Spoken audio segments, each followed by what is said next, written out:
You're listening to Ernestly Speaking, the only weekly podcast that covers friends, foes, and anything that goes. And now, for your badass host, Ernest Owens. And we're back with a special edition episode of Ernestly Speaking with your host, Ernest Owens, myself. Well, this past Thursday was epic. A lot of you all asked me to do this special edition episode, which at first I was like, oh, do I need to? Does it? But after the day I had, I just need to say something. I had a day that began at 8 a.m. and did not end until like 11 something at night. And this was on Thursday, June 4th. And it was memorable for so many different reasons. So we got to talk about these taxes. We got to talk about Mayor Cherelle Parker, City Council. You all want to know what's going on. And I realized that if I did my other episode that's coming up, you're going to get it on first thing on Monday morning. A lot of you all have been like, this is a long ass episode. And it would have been like super long. It would have been like maybe 4 and something hours, 5 hours, something. But like, I was like, this requires a special edition because this is a very epic situation. So many layers, so many things. And we got to talk about it because you all asked for it. So we got to do it, right? So before I begin, I just want to shout out Netroots Nation. They are in Philadelphia this weekend for their conference. They're in Philly. And, this is a very, grassroots. This is a conference that brings out all these organizers, progressives, different types of personalities. And I just want to say, like, I know that there are people across the country that know who I am, see me on social media, all the things. But the love that I got from so many people from across the country that have followed me on social media, have seen my posts, have read things I've written over the years, have listened to this podcast, I just want to say thank you. Like, I felt the love. I'm here. I'll be at a round table on Saturday. I'm going to be doing some things with the conference. And thank you for the access, the opportunity, the invitation. It was unexpected. Like, I didn't even apply for credentials. It was just kind of like, we were like, hey, we know you're in Philly. We know you're a mover and shaker, and we want you to be here. And I felt the love. So shout out to you all. A lot of you all saw some pictures on social. I want to clarify that my photos are not endorsements. I'm just around winners. These are people that won some major elections. So, I saw State Representative Chris Rabb. We saw each other at the Netroots conference, and we had a good conversation. I'm not going to get into all the details, but we had a conversation just talking about, his election. He just won the Democratic nomination. That podcast episode that many of you all listened to.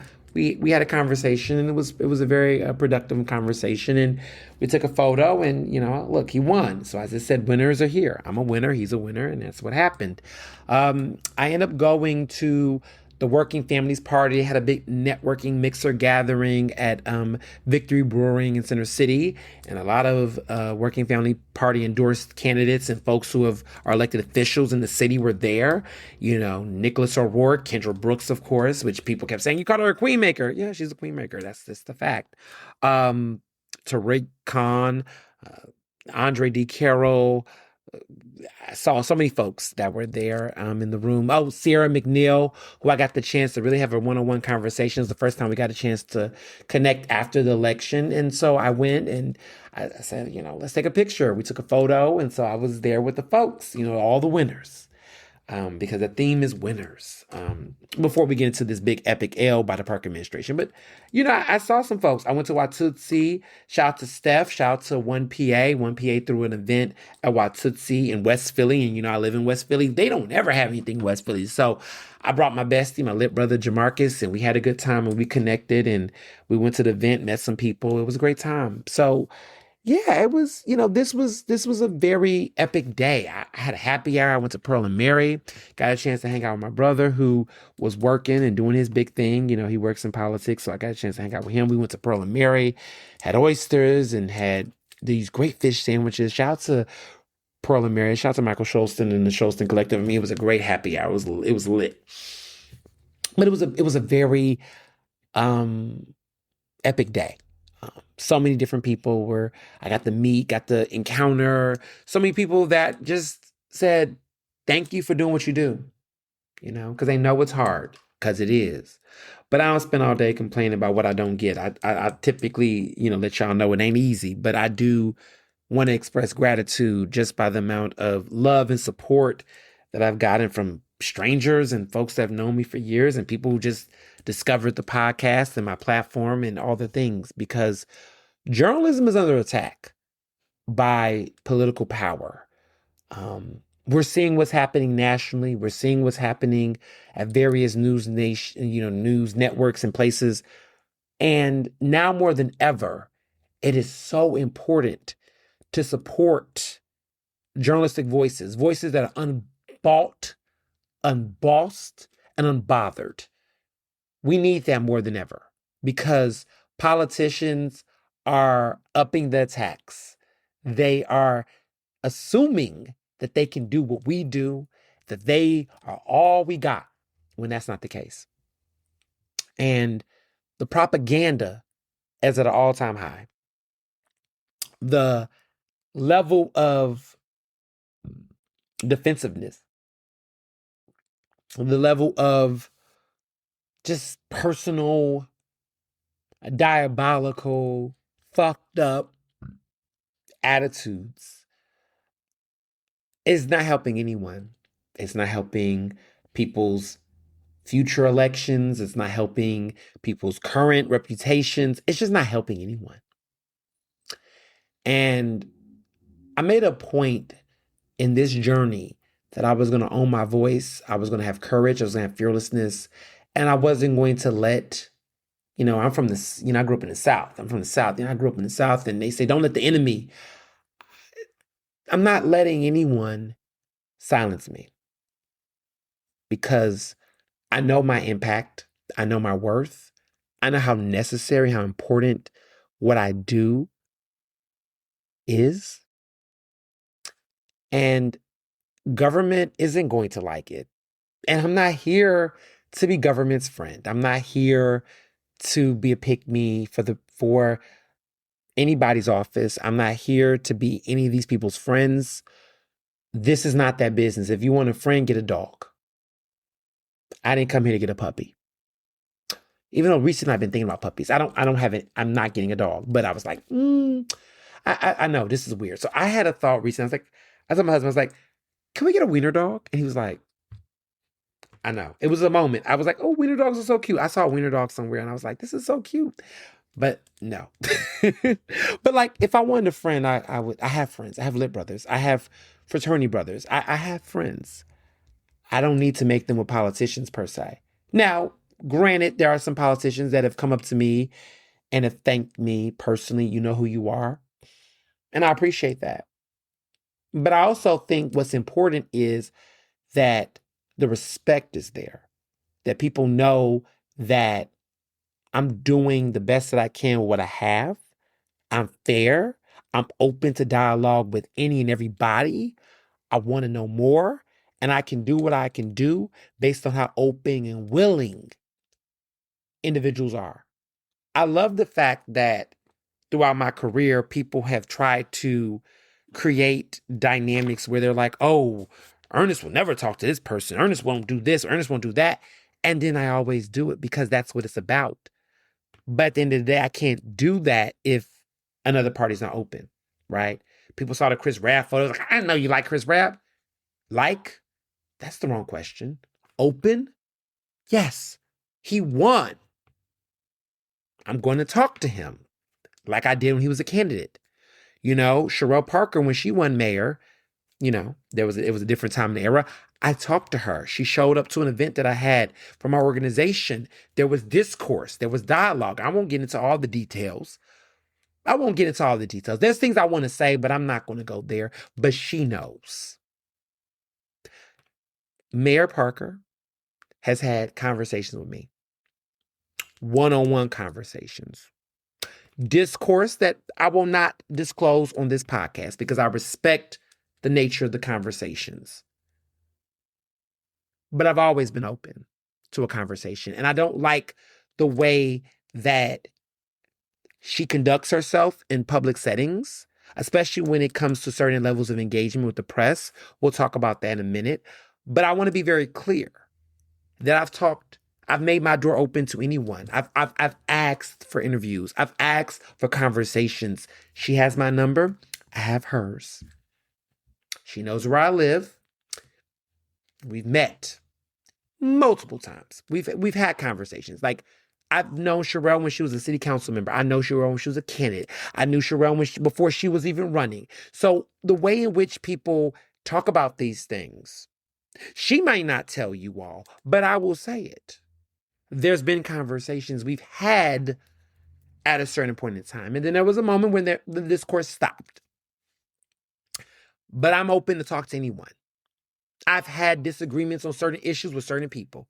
Anybody who knows about the Working Families Party, know about Kendra Brooks, knows about Nicholas O'Rourke when they ran, my thoughts about the way they ran their campaign, the way that things were happening on the ground, I was critical.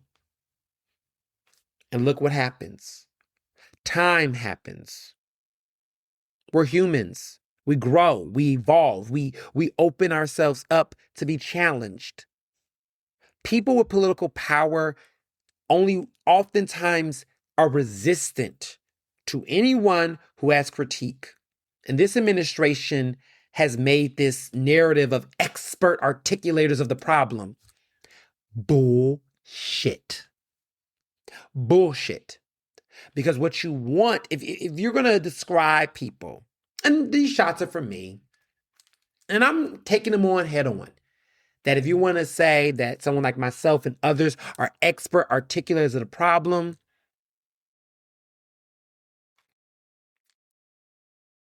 how do you address those problems? How do you? And how do you create space for people to offer recommendations and solutions? How do you? Or is it my way or the highway? I'm going to bully my way through. And when I don't get my way, I'm going to slander everybody in between because my way or the highway, my way is the highway. I'm a dictator. I'm Madam Trump.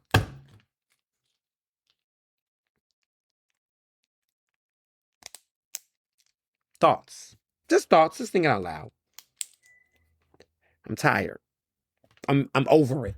I'm over the pretending. I'm over the gaslighting. I'm over the obtuseness. People are tired. And what's very sad and disappointing about the Parker administration is that when we break down what happened today or Thursday, what happened this week, it was epic. It was a failure. It was an epic failure. And it was a flop. And it did not have to be this way. But this is what happens when you have government that tries to push through in spite of the fact. So let's talk about it. Let's get into it because this is what you all want to know. But I want to put those fillers out there, put those disclaimers, and we're going to unpack it. So on Thursday, during the preliminary vote for the budget, which the final vote will be on Thursday, June 11th, they will make the city council will make their final vote on the budget, but this is a preliminary vote. So pretty much June 4th was the big day because pretty much that's it. That's it. Some people thought that we might even have to extend beyond June 11th, but that's not going to be the case. A deal was made. It was a cutthroat deal. It was messy. It was ugly. It was petty. It was all the things. So let's talk about what happened. So, as I had predicted for several months, but recent weeks, Mayor Cherelle Parker's proposal on the numerous taxes that she wanted to bring about to raise funds for various things, including public schools and homelessness and all the things, SEPTA and all the things. She wanted to enforce these multiple taxes. So the big three, we ain't heard the big three in a minute though, but this is the big three. The big three was a rideshare tax that was going to be on Uber and Lyft rides, pretty much. That was going to be $1 per ride. regardless of how long, how short the rides were. It was going to be $1 per ride. And that was going to be to help fund and help offset the school budget's deficit. Now, the school budget has over $300 million deficit. This is going to bring annual revenue of over $40 million on a regular basis annually. That was going to support the Philadelphia School District and help protect jobs. We'll talk about why that's a little shaky in a minute, but that was the plan there. There was a hotel tax that was supposed to go up to 2%. There was a deal initially to make it, 0.6 or something like that.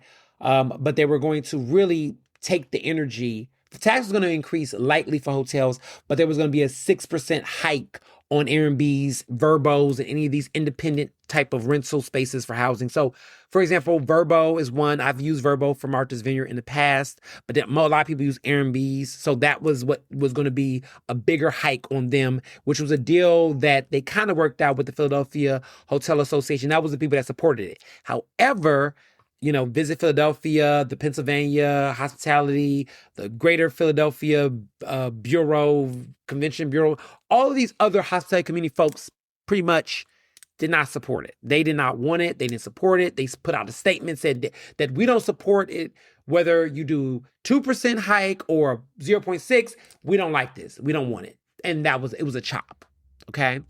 And then there was the online delivery tax that if you got like Uber Eats, you got Amazon deliveries online, there was going to be a tax on that. So these were the three big taxes. These were the big three, as I would describe them, that was going to impact consumers, taxpayers, Philadelphians, period. So that was what she was proposing. To our knowledge, right, to what we know as journalists and to the public, we don't know if there was a conversation on reducing those taxes, like, well, maybe not $1, maybe 50 cents. We don't know what the ordeal was behind the scenes. What we do know is that the Park administration was very steadfast on keeping it the way it was. Uber, which really ran a strong campaign against this tax, they ran a strong campaign against the tax, and they offered an alternative, right? They were like, maybe we can increase the rideshare tax that we already do. Because, by the way, there is already a rideshare tax. There's already a rideshare tax. They were going to increase it on the state level. For what I've heard from sources in Harrisburg, Republicans would have not cared. The Democrats would have found a happy middle. That was what they were proposing. Park administration was like, no, we don't want that. We want our tax, because they thought that was going to shortchange the financial impact that they would have gotten. So there was a lot of fighting, of course, between, as Cherelle Parker puts it, big tech company versus the city. We'll get into that in a minute. We'll get into the nuances of what that means. Emphasis on billion-dollar tech companies. Emphasis on the billion-dollar tech. We'll talk about that, but words matter here. And I listened very carefully and very clearly. So that was the gist of that. Hotel tax was just not, people were not feeling that based on the hospitality community. They weren't feeling it. The rideshare tax, they had to beef with Uber. Uber also noted that they had retained legal counsel. Marcel Pratt, which was the former city solicitor for Mayor Jim Kenney, he was retained to be legal representation in the event that they was going to consider to sue the city if this tax went in place. We would have been held up in litigation. And I think what's also very important about this is that Marcel Pratt was a city solicitor, which means that he knows city law up and down. If he decided to get in this fight, that meant that there could have been a very plausible case against what this tax was. We don't know, because we don't have to worry about it now. But if the former city solicitor of the city is going to align themselves with Uber to potentially sue the city, something must have been wrong or potentially wrong with the legislation. We don't know, but it's a big, bold, situation with Uber. Also, it should be noted that Uber has put over $2 million in New York City. They have a arsenal of political money that clearly, if this tax would have happened, they would have put money in the race. Whether I agree with that or not, listen, everybody's putting money where they're going to put money, okay? But they definitely would have done it. So there's all types of optics that may have influenced the way that city council acted, but it was across the board. One thing that's very interesting is that this was very unpopular. And let's talk about what it meant to be unpopular and what happened and how it failed and why it failed, right? So across the board, the hotel tax and the online delivery tax, those are taxes that even if city council would have said yes to, it would have gone to Harrisburg because the state would have to make the decisions on those particular taxes. Not the rideshare tax, but the hotel tax and the online delivery tax, they would have had to run that through Harrisburg. Harrisburg made it very clear, we are not supporting this. Democrats were not in favor of it. Republicans were not in favor of it.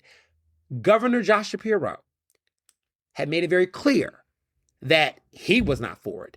And you got to remember that state legislators are up for re-election this year. Shapiro has ran on a campaign that talks about not trying to raise the costs for people. What does it look like that a major city, a major county in the Commonwealth is doing this by his political party? That becomes like a talking point that, oh, Shapiro supports raising taxes. Like, nah. Raising taxes with everything we got going on in this country, we were seeing gas prices go up. Affordability is the big word, okay, of the year. Affordability. And at a time where gas prices are going up because of the war in Iran, tariffs and all this other shit, nobody wants to spend more money if they don't have to.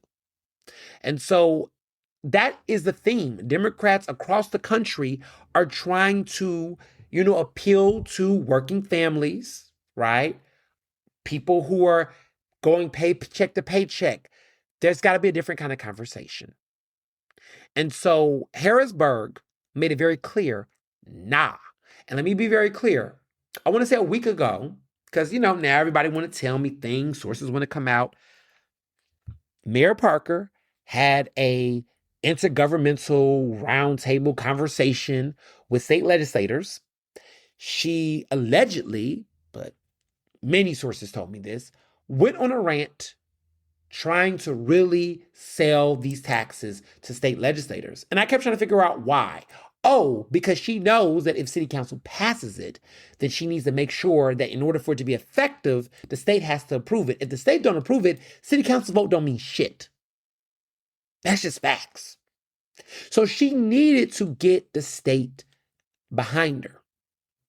They weren't for it. There were some that were, but there were many that were not. And there is a razor-thin majority in the state house. Mind you, the Senate is majority Republican. So this pretty much was dead on arrival. If she couldn't even get Democrats, I spoke to Democrats in Philadelphia that told me, Ernest, I ain't gonna vote for this if it goes to the floor. And if you know Matt Bradford, who's the majority leader of the House, Matt Bradford is not going to bring any legislation that he does not think he can get a win on because he doesn't want the embarrassment for the Democrats. So this was a done bun, okay? I've lived in Philly for 16 years. If you know what a done bun, this was a done bun. The hotel tax and the online delivery tax was a done bun. It was dead on arrival. She did not have those votes in Harrisburg. So if you don't have the votes in Harrisburg, why the fuck did you think you're going to get the votes in city council? Maybe you thought you could, but it was a done bun, okay? So the only thing that she had was a ride share. So let's back this up. On Wednesday, June 3rd, there was budgetary discussions. Because there was already reporting and folks saying Harrisburg was like, nah, we're not really feeling this. City council didn't embarrass themselves. They killed the hotel tax. So the hotel tax was off the table before Thursday even happened, okay? It was off the table. They said, we're not even going to touch that because it was enough conversations. It was enough people that spoke out against it. It wasn't happening, okay? So that was a dumb bum. We get to Thursday. I was there. And I don't really go to city council on a regular basis because, I don't do the show City Council Live at WRD Radio. I have my own show on the record with Ernest Owens. That is at 10 a.m. every Sunday at 96.1 FM, 900 a.m. Progressive Black Talk Media, WRD Radio. Okay? That's Sunday, right? I have my own show now. Used to be on Thursdays, not anymore. So when I come to city council, it's always an event. Like, it's a seasonal. It's like a, everybody gets shook. Because I make my appearances on the 4th floor and the 2nd floor. I use my press pass that I rightfully earned and deserved because no one gave me favors. I'm in the free press. I use my press pass. I don't go to every single press conference because sometimes I know the scoop before I need to waste my time. But I was like, I'm getting up early. I'm calling my folks. I'm like, I got to get down to city council. I got to see what's going on. I need to be in the room where it happens. Democracy still matters in this 250th anniversary of America. I know some people don't necessarily respect democracy as much as they pretend to do, but I had to be there. I had to find out what's going on. And, when I used to be on city council on a regular basis, let me tell you something. Staffers, folks, I'm working my set. For those who know what that means, I'm working my set. I'm going up and down all around. Breaking news, getting tips, getting everything. I need to be in the room where it happens. Okay? So, I showed up. I pulled up to City Hall on Thursday morning, bright and early. Sat there with the press, all other folks, only, brother in the room. We talk about that another time. Only black man in the room for press. Would love to see more black men in our media, in our community, more black journalists get press access. So I got to make this little plug real quick because I know that they're listening. The ops are listening. It is what it is. We need a press policy. We currently, as of the recording of this podcast, do not have a citywide press policy to ensure that journalists in the city of Philadelphia has access in a more equitable system to ensure that they will be able to cover City Hall in a very professional and proper manner. We don't have a press policy. I had to fight after a decade of being denied press access. I finally got mine after raising hell in December of 2025. But there's so many black journalists from various media outlets that do not have access. It's a very discriminatory policy because when you do not have a policy, then how do you actually procure access? That's the Parker administration's responsibility. They need to deliver on a press policy. Full disclosure, the Philadelphia Association of Black Journalists, I am the president of that organization. My vice president and my parliamentarian met with senior members of the Parker administration in December. 2/3 of the former Big Three. We met, we discussed, we told them what our demands were. We said we need a press policy, not just for black journalists, but for all journalists. One of them, actually, the chief of staff, said, we can get that by December or January. It is June. I have not heard anything from those individuals. I have not seen a press policy. There's been no updates. We don't know what the status is on the record. On the record, we don't know. And I guess after I got mine, I don't know if there's retaliation because I guess they thought that maybe if I got the press badge that I would be a sycophant for the Parker administration. They thought they could silence me. They wanted me to shut the fuck up. I don't know what they thought. But as a result of that, we have not seen any updates on that press policy publicly on the record. We don't know. So we're entering 6 months since that discourse, and the Parker administration has not delivered on that. Yes, me, award-winning, publicly known, international Black journalist, president of the Philadelphia Association of Black Journalists. Yes, I got a press pass. One that was long overdue. One that I was entitled to because of my fucking work. But every Black journalist and every journalist should not have to be Ernest Owens to get a press pass, because I've seen so many white reporters who do work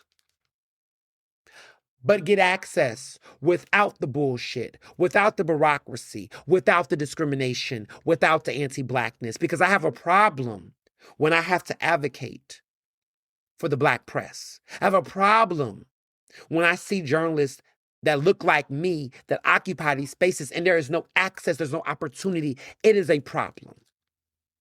And so while you're listening to this podcast, while the ops are listening, and they're going to sit and they're going to talk their shit, let's be very clear. The demand on the table is to have a feasible, accessible, transparent press policy to ensure that all journalists can have the ability to have access to cover this administration. And as long as you do not do that, you will not be honoring the First Amendment. You will not be honoring the Sunshine Act. That is a law that is in the Commonwealth of Pennsylvania. You will be an oppressive institution because you do not have clarity on your access to the free press.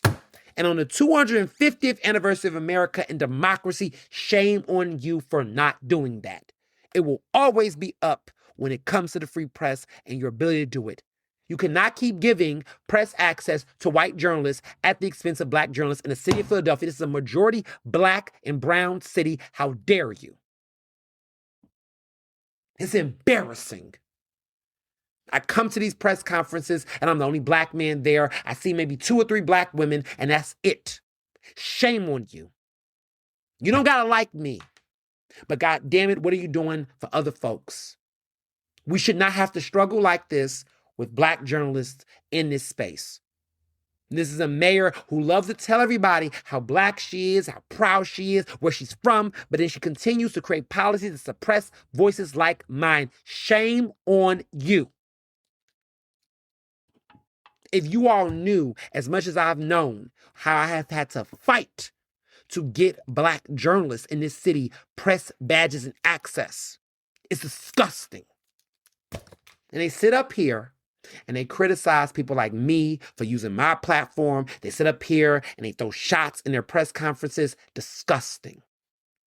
And we all should be disgusted. I don't care how you feel about her. Everyone's like, oh, I'm rooting for everybody Black. I am rooting for everybody Black that supports Black people regardless of their positions and their stances when it comes to doing the work of the First Amendment.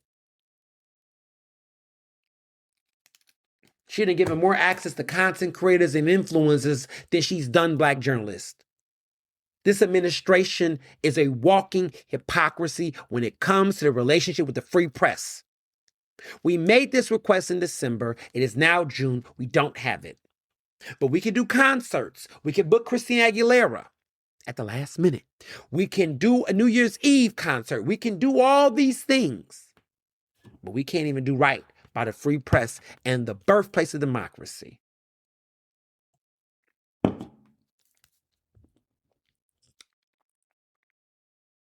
Just wanted to say that. Now, on to our regular programming. So, these taxes were not going to be supported. City Council was not in favor of this. The Parker administration said that they had at the last minute or at the very end during a press conference about 3 yes votes. If I was a betting man, the 3 yes votes would have been Council President Kenyatta Johnson, Council Member Curtis Jones Jr., and Council Member Mark Squilla. If I was to guess that those are the 3 yes votes, we don't know for sure who they are, but based on conversations that they have expressed in the press, those 3 in particular have not really gone against the grain on this. So I would assume, based on everyone else, because clearly Isaiah didn't support it. Clearly Kendra and Nick didn't support it. Rue Landau, council member at large, initially from sources, was feeling the 25 cents. And in retrospect, the 25 cents or whatever, looking back, maybe I could have rocked with 25 cents. Because that was initially what the mayor proposed. When she got up there, 25 cents. And I was like, 25 cents. But it could have been something. But once it went to $1, all bets were off. All bets were off. All bets were off. So Rolando, clearly not. Cindy Bass, clearly not. Cindy Bass had questions. Because I listened to those hearings. Jim Harity wasn't for it. Driscoll definitely wasn't for it. Jay Young, damn sure wasn't for it. Gautier wasn't for it. Anthony Phillips, nope. I could literally look down that 17 roster, 17 members of city council, and I can easily go studying, looking at what people were saying in the press, looking at what they were saying to hearings. No.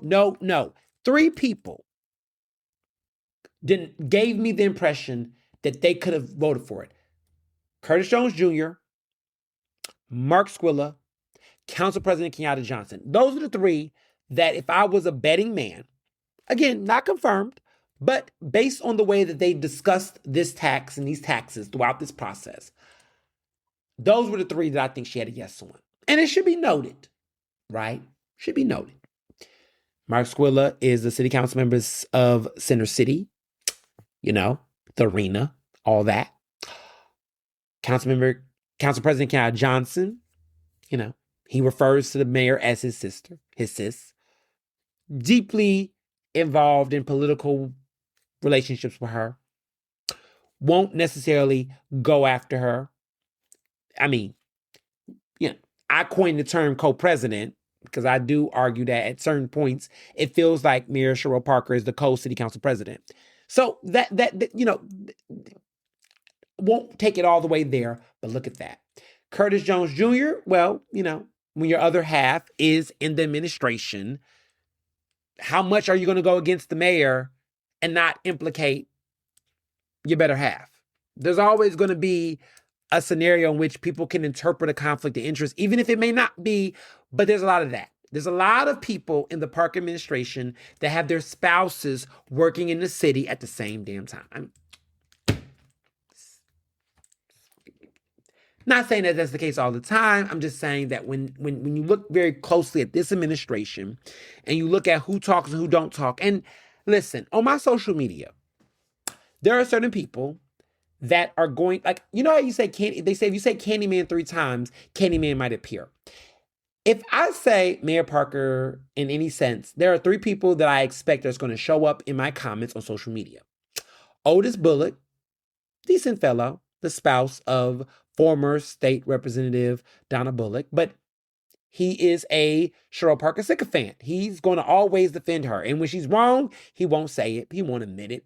But there is a chronic ability. There's 3 people that if I say the administration, they're going to do it. And we're here, right? Ryan Boyer, clearly, he's going to always have the mayor's back. He will. And this individual who I'm not going to even, she is the sibling of a state representative. She knows who she is. And when she listens to this, she knows. But I got to call it for what it is. There's a pattern. Those 3 people, if I say Cherelle Parker's name, like Candyman, those 3 people will appear in some shape or form. They are going to always defend the Parker administration, whether they're paid, unpaid, professionally benefit, they're going to always do it. I've seen enough. I know what y'all doing. I'm not going to tell y'all to stop. I just want to say that we see it, we know it, and sometimes in conversations of public discourse, stop acting like you're regular folks. please be transparent and disclose that you have a political connection to these situations, and that in some cases you might be fed from the administration talking points and things to say. I'm not going to say who, what, where, what, but I'm not dumb. So when I see these people, and mind you, listen, let me be clear for the record, I don't have any personal beef with Ryan Boyer. Me and Ryan Boyer, who he is the business manager of the building trades, we have a respectful relationship. He respects my work as a journalist. I respect the work that he do. We have our disagreements on things. We do not agree about the arena. That is what it is. But he has respect for me. Otis Bullock, it depends on the season. But respectfully, we are at a place where we can be cordial. This other individual, who I'm not going to give the attention to because I don't want to hear it, but she and I don't know what the relationship can be, because I feel like there's respect and then there's disrespect. So I don't know. All these people got my number. All these people can give a phone call. I don't know why they want to get in my comments and be with the rah-rah, be with the bullshit, but it is what it is. Y'all can tell I don't get no fucks because I'm not out here naming names now. But there's no beef. There's no beef. I want to be very clear. I don't have beef with any of these people, because at the end of the day, what does it have beef about? I'm a journalist. I do my job. I don't know why folks are in the comments doing what they do. They do what they do, but it's just like, at the end of the day, let the people speak. Let taxpayers that lived in Philadelphia speak. And I'm not saying all these people don't, but some people don't. But it's been very interesting to see certain people who don't currently live in Philadelphia have a lot to say about Philadelphia. If you had to deal with these taxes yourself, if you had family, you got to be mindful about how you enter conversations. We all like who we like. We all do. I'm writing a whole book on political stand culture, so y'all can't tell me nothing about this. I'm talking my shit right now, popping my shit, because I have studied this. There are folks that hell or hate water. Philadelphia is a very, I know this person, I went to school with this person lived in my neighborhood, this person my next door neighbor. Folks in Philadelphia use the familiarity as a chess piece. And so when people know each other, they use that. I can't tell you how many times I have interviews and I'm like, why did you endorse this person? Why did you do this? And they go, oh yeah, I know his cousin, his blah, blah, blah. I get it. I fucking get it.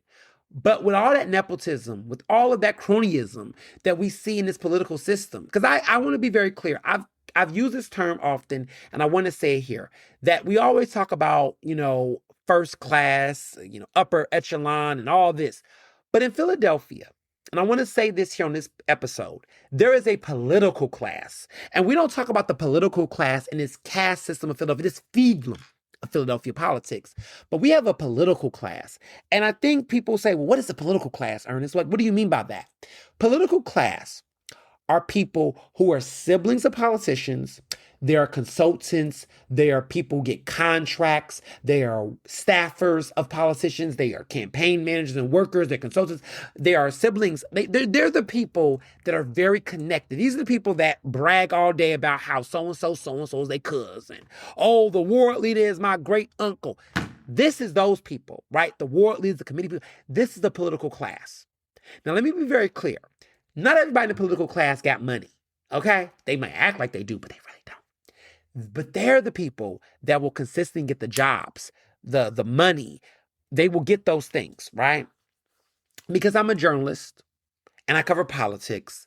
By nature, I'm in the political class. Like I'm in this because of what I do for my occupation. I have access to politicians based on the work that I do. So I'm a part of the political class, okay? But let me be very clear. Everybody in the political class isn't necessarily got the same political agenda. But there is a certain group of people that's in that political class. And so often they dominate the conversation. Now, I'm a journalist, so by nature, that's my profession. I'm going to report. So by nature, I dominate. But people who are outside of media, outside of journalism particularly, because the content creators, influencers, like some of these people getting paid by campaigns, some of y'all getting consultant checks. Y'all not journalism, okay? Like that's a very different kind of conversation within itself. But people in this political class, okay, they're not rich per se. Some of them are rich, but a lot of them are not. but they're wealthy in their access and their exposure. So you're going to see a lot of these people show up at all these fundraisers, all these mixers, all these events. They're going to always be a cousin of a cousin, work for a staffer, brother work for this, that. We know these people. Like they exist. I'm in that world. Guilty as charged. However, what I'm very mindful of is the reality of when you enter those spaces and you have those conversations, please disclose, please let people know your bias. Please be clear that if you're engaging with other folks in political class, you can debate them all day. I debate consultants, campaign managers. I argue with them. I don't really argue with the people. Because I understand the people, right? They're entitled to their opinions. They're entitled to perspectives. And I really don't like when folks that are in the political class pretend that they're just so educated independently. Child, if your sister, your cousin, your mother, your father, your brother, your people were not in the loop, if you wasn't born in this system, if you wasn't in this political system, you too would not have as much enthusiasm. But these are the people that will get the Roots picnic passes. They're the people that will get the VIP at the New Year's party with L. Cool J. These are the people that are always going to get access, whether they do good work or not. Okay? That's just what it is. They're going to always be the ones that's going to get the access. They just are. It is what it is. That is how Philadelphia runs its political system. So when I see certain people that are in the comments so quick to argue with people that are against this ride share tax, I'm like, can y'all please get off the plantation in my comments? Can y'all please shut up and let the people talk? Can y'all please stop silencing, intimidating, retaliating against folks that are talking? This is a democracy. Shut the fuck up. Like, that's how I really feel. That's how I really feel. I'm not going to tell these people that. But there are times where I'm just like, you have the mayor's number. Call her. Get her together. Don't argue with regular people who don't have that same power. That's what annoys me. I have a platform. I know that my platform is bigger. That's why they hate on me. That's why they're jealous. That's why they're envious some of these people. Because I know what I can do. The results are there. You can Google that. I'm not arguing in the comments with everyday people. I'm not. Because I understand that I have a better position in how I can do it. I'm not arguing with individuals. I'm arguing with institutions. And I've just noticed lately that there's a trend of people that want to sit up and they want to argue and they want to debate people every day. It's got to stop. Especially when you're a part of the political class. You know who you all are. Because y'all brag about it every day. We see y'all. Y'all, every time y'all at a reception, you in a ton of photos with all these elected officials. You want us to know that you think that the picture mean that you got power. You ain't got no power, but you got some familiarity. This is the second poorest city in the country. Philadelphia is the second poorest major city in America. And what's interesting to me is seeing people that everybody pretends that they're not struggling. I mean, there are some people that are clearly struggling. There's some people that are not, to be clear. But it's interesting to me that everybody in Philadelphia thinks that because their cousin or their person is this, that they doing good. But I know they're not.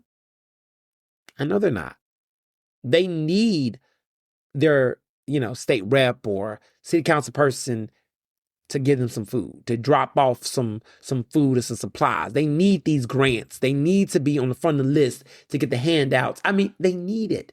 They need the contracts. They need the preferential treatment in order to be able to fake the funk. Some of us don't. I don't have a city contract. I don't have any of those things. I don't get grants from the city. I don't get anything from the government. I got a press badge that I fucking earned, but I don't. And that says something, because you got to lead with fearlessness. You got to. So let's talk about this bill. How did it fail? And then we'll get into why did it fail. So how these taxes failed was because The mayor did not have the consensus of Harrisburg, and she never had the votes at city council. She never had the votes. She never had it. She would have needed 9 out of 17 votes in order to get this through, 2/3. She never had 9 votes.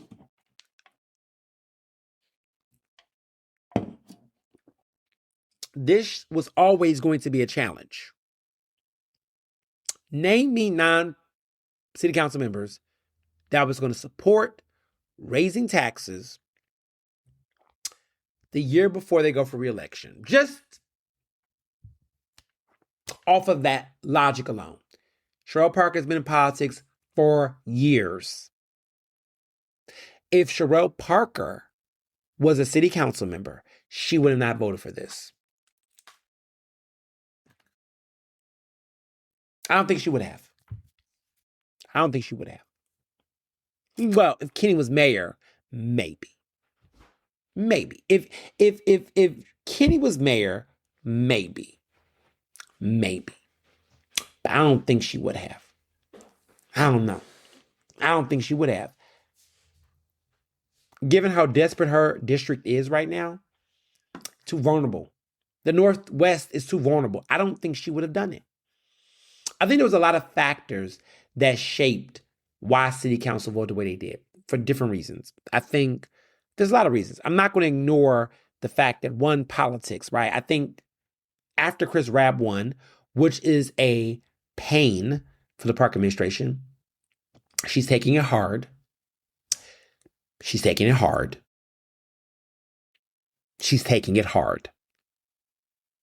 She is. And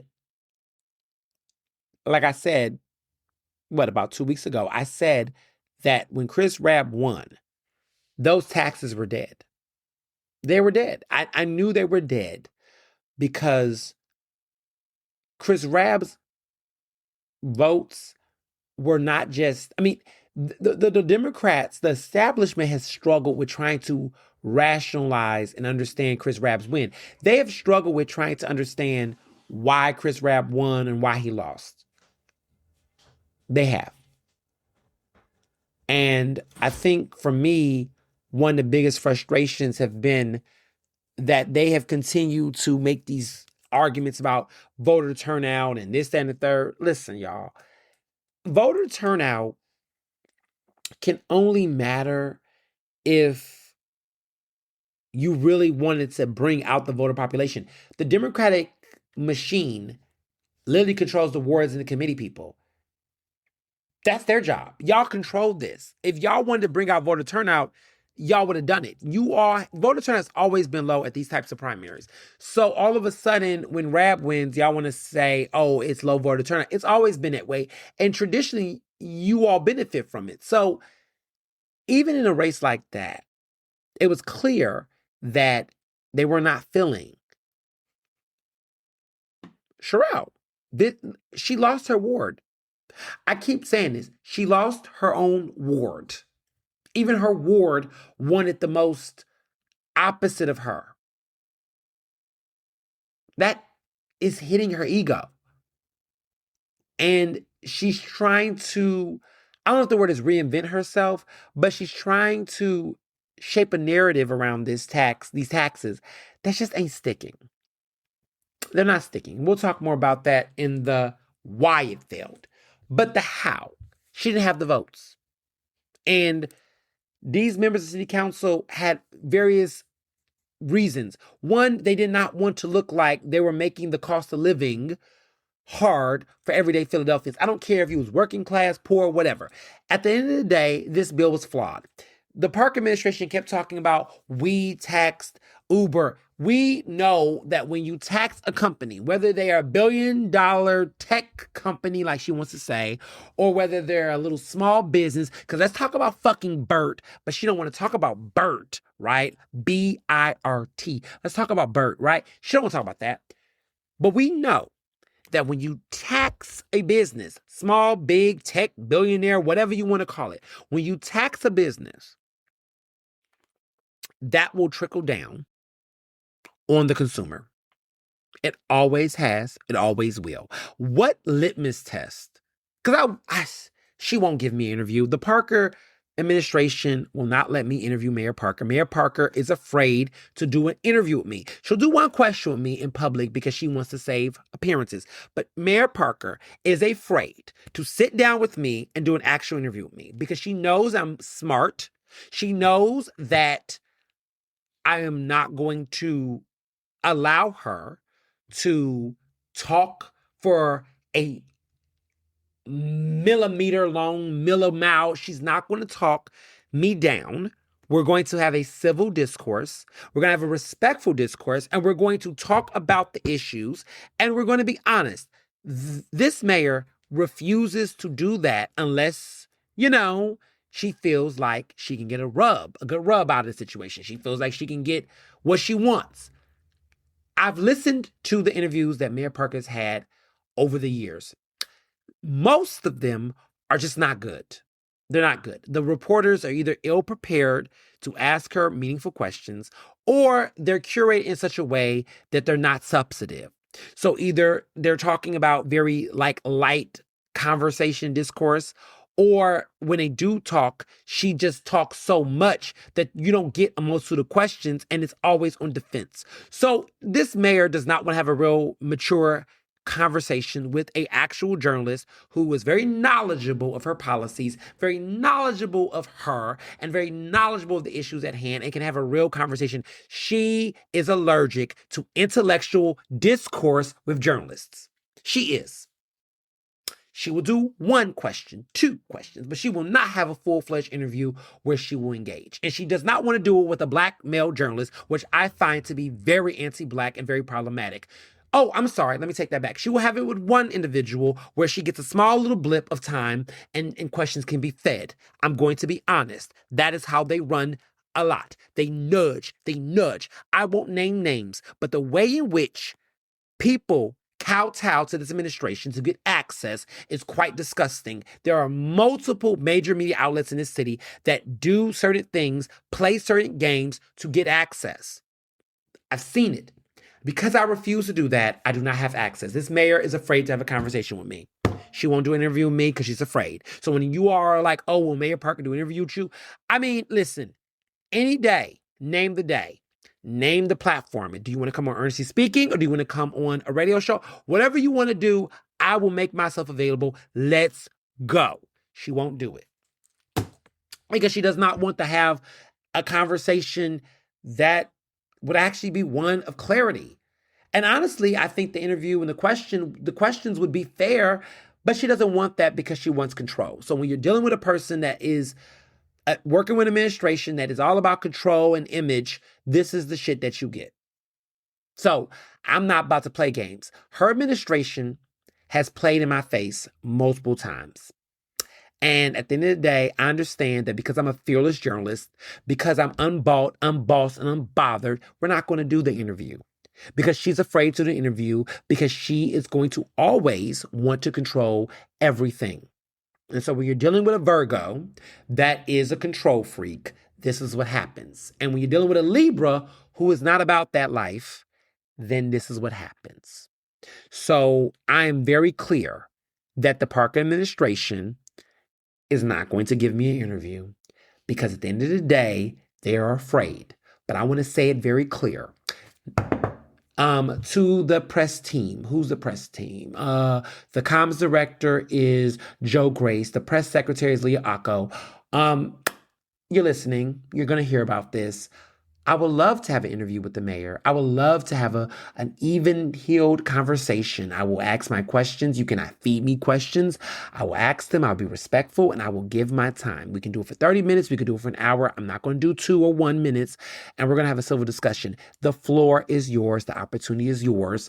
And if you would like to do that, I am always open to do it. I have interviewed people that I don't always agree with. I've interviewed John Fetterman. I've interviewed the lieutenant governor. I've interviewed Oprah Winfrey.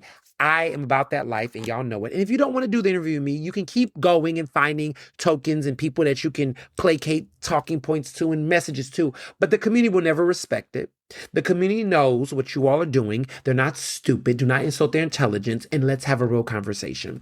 So I want that to be on the record that I am requesting that on this podcast. And like I've done through various interviews and things, I've talked to the chief of staff, Tiffany Thurman. They know, but they won't do it. And I get it because they want to control the message, because I will be penalized. Because if I was white, this would be a different conversation. The anti-blackness is internal. If I was Sean Welsh, if I was Anna Orso, if I was any of these other white reporters, I would have already had an interview already. But the anti-blackness of people in our own community, I'm going to name it. The cherry picking, I have to be sweeter. I have to be nicer. I have to ask stupid questions. I have to be fun. I have to be influenced. I have to be that. Because to have a real mature conversation that you cannot control and dictate is not possible. And it's insulting to my intelligence. It's disrespectful. And, this is the problem.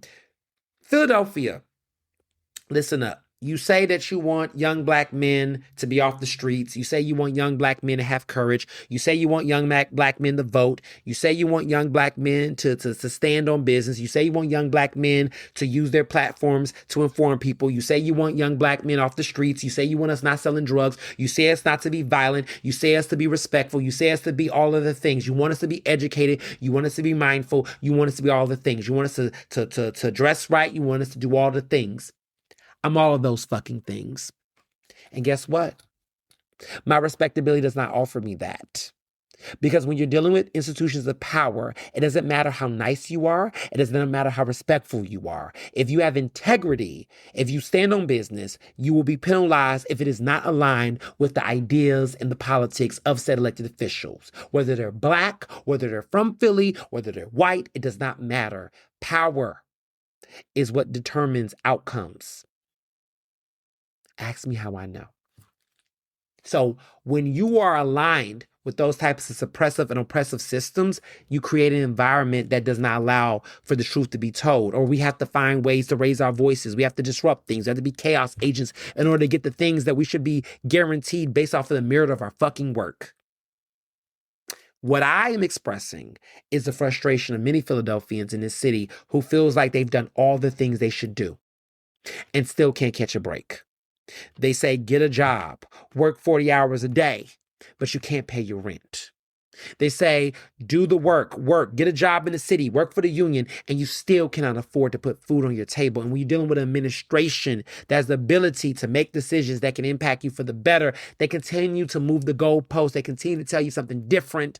And yet we see things that don't make sense to us. We see abatements for billionaire developers and multimillionaire developers. We see, let me go off, let me cook because I'm cooking right now. We see opportunities that are given to folks that don't live in the city. We see contracts given to folks that don't have the skill set nor the wherewithal to do it. We see family members get put on and promoted and propped up without the degrees and the requirements that oftentimes is required for the job.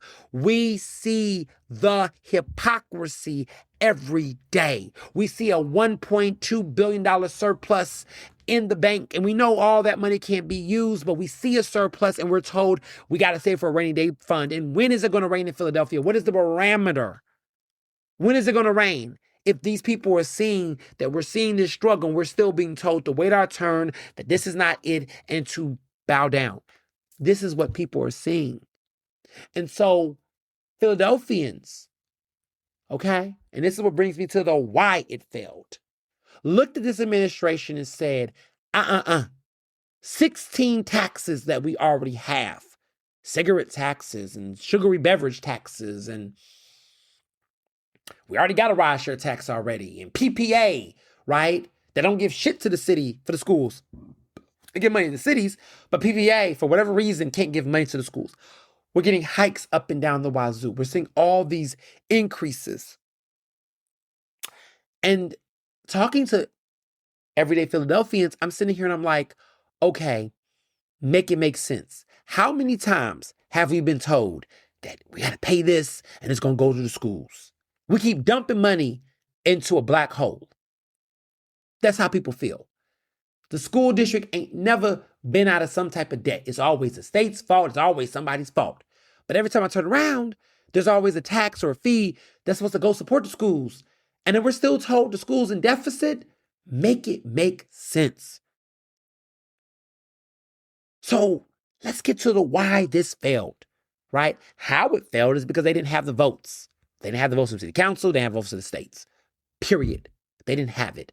City council members were like, we ain't about to vote for this, knowing the shit we got going coming up in 2027. This ain't a good look. It don't make sense to us. Nah, that's the how. The why. Why? The logic never made sense. The Park administration, we don't know how they wanted to compromise. Everything was always, they were going to fight the fight to the bloody end. They never had the votes. They never had strategy. There was allegations that there was bullying. There was retribution. There was all these things allegedly that took place, and they're trying to get the votes. People wasn't buying it. City council said, fuck out of here. Why? Let me sip on my Olipop. Strawberry vanilla flavor. Very good. Let me explain. Because let's talk about the years. Last year, Project Home. There was questions about affordability. There was questions about how feasible this multi-million-dollar endeavor was going to be. They gave it to her. The year before that, there was the arena. And the unions and labor and everybody, big labor, okay? Since we're talking about big tech. Big labor was like, nah, we ain't really feeling this. This is a, big labor was just like looking at city council members talking about something. If you don't support this, you don't support labor. They were scared. A lot of them were scared. And they supported the arena, right? And then they got the egg on their face by billionaires. Stay tuned on that. We're going to get back to the betrayal, right? So they gave this mayor 2 consecutive wins, even though they were unpopular votes.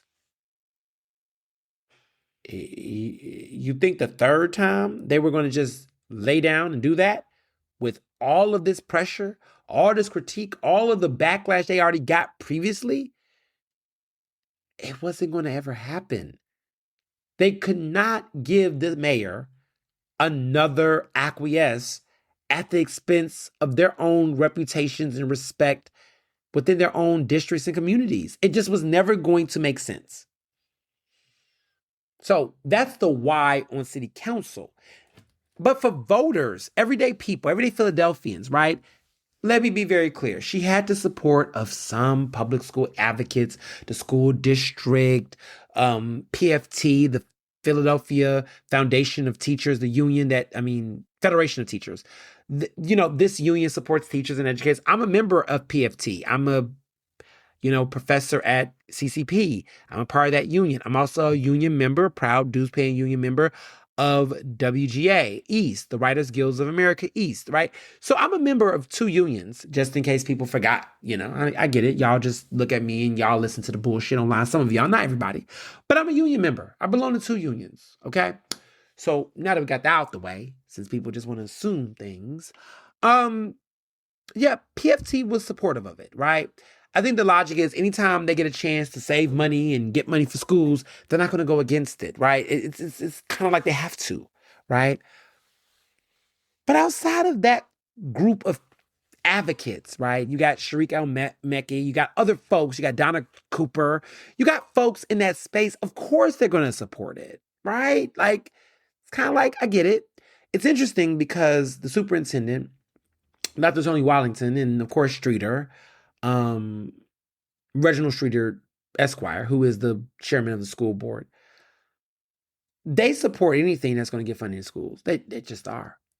They are, I listened to the press conference and I listened to Dr. Wallington, the superintendent, speak, and he was like, he's agnostic to the politics. He just, it's anything that's going to support funding schools, that's his position. He doesn't really get into the politics. He's not going to get into that, right? Whether his opinion is whether it was a good thing or bad thing, like he's making it very clear. He's agnostic to all of the backdoor shit. He's very clear on whatever we can do to get money for the schools, he's pretty much going to support it. Even if the means are nasty or bad or whatever, he's just kind of always going to be that individual. And I think the school board, whether they think the means are good or bad, for them, it's not a good look politically for them to go out and say, we don't support the Uber tax to fund our schools. Even if they don't agree by the means of it, right? They won't either way. So this support is not necessarily like a moral support. It's just a functional support because logically, if you are the superintendent of the school district, you look bad not supporting funding. And let me be very clear on my fairness as a journalist. I said, and she forgets because amnesia is there, but I want the Parker administration to hear this. When Mayor Parker supported the arena, I never was very critical of her for doing it herself as the mayor because I felt like, one, this whole conversation was before she became mayor. This is some shit that Mayor Kinney should have addressed, to be honest. But see, that's her friend. So it's funny how her administration some of them like the back door and throw Kinney in the bus. But let's not forget, your mayor support a lot of the dumb shit that she did. He did.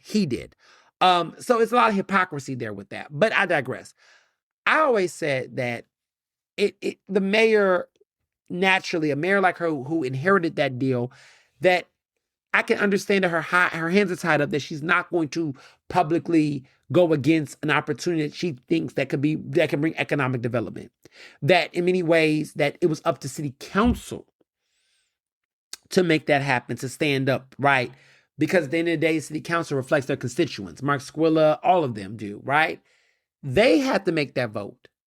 I don't think that she should have made that decision herself solely, because I understand that the optics of that. If she would have just said no, there would have always been people that would have said, oh, the mayor's not doing nothing to develop Market East. The mayor doesn't have a vision for economic growth. The business community, all these people would have been mad at her. And I think because it wasn't something that she chose to get involved in to begin with, I think she wanted to honor the spirit of Kenny and the people and the things. And I think she also just felt like, you know what, I'm going to let city council decide this. And of course, city council, and I'm not to say that she didn't agree with the thing. She might have supported the arena, but I don't think there was ever a reality where she could or could not, to be honest. I don't think so, because I think that the way it was set up and the way that she entered the administration, again, I could be fair. I understand the nuances to that degree. So I never looked at her and said solely that was her fault. City council should have put the brakes there, because clearly, as we see with these taxes, the mayor can propose what she wanted to propose, but then city council was the checks and the balance of this. It felt like for quite some time that city council never had the checks and balances. Let me be very clear. Not everybody, right? I will say Working Families Party definitely stood on business.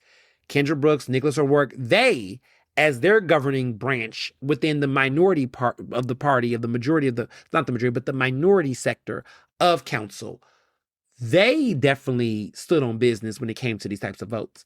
However, the Democrats, it was splintered. There were some that did, but there were some that were splintered. And I think that when you have that type of dynamic, it's really time for city council to interrogate, investigate where they stand and to stand on their own business. I think this moment right now with the tax is a good sign of that, but we'll see. But I think another reason why I failed is because of the lack of clarity on what was at stake. So the Park administration keeps touting this word 340. And today, well, not today, but Thursday, when I did the press conference, there was this like hand tugging on specifics around the 340. And I'm here to tell you all straight up, right? I'm not going to use the propaganda, the talking points of administrations. I want you to understand it here. 340 positions, not 340 layoffs.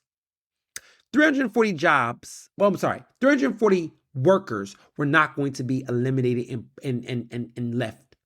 This is a word play, and they're dancing a dirty fucking dance I'm quite tired of. So I'm going to make it very clear to you all. The 340 people were not going to be laid off. They had the risk of being relocated, right, to other schools, to other places, but they were never going to be laid off. Right now, there's a huge hiring gap right now at the school district. The school district has not fulfilled several positions that are already open and vacant, okay? there's so many jobs that they can afford to give that they don't have.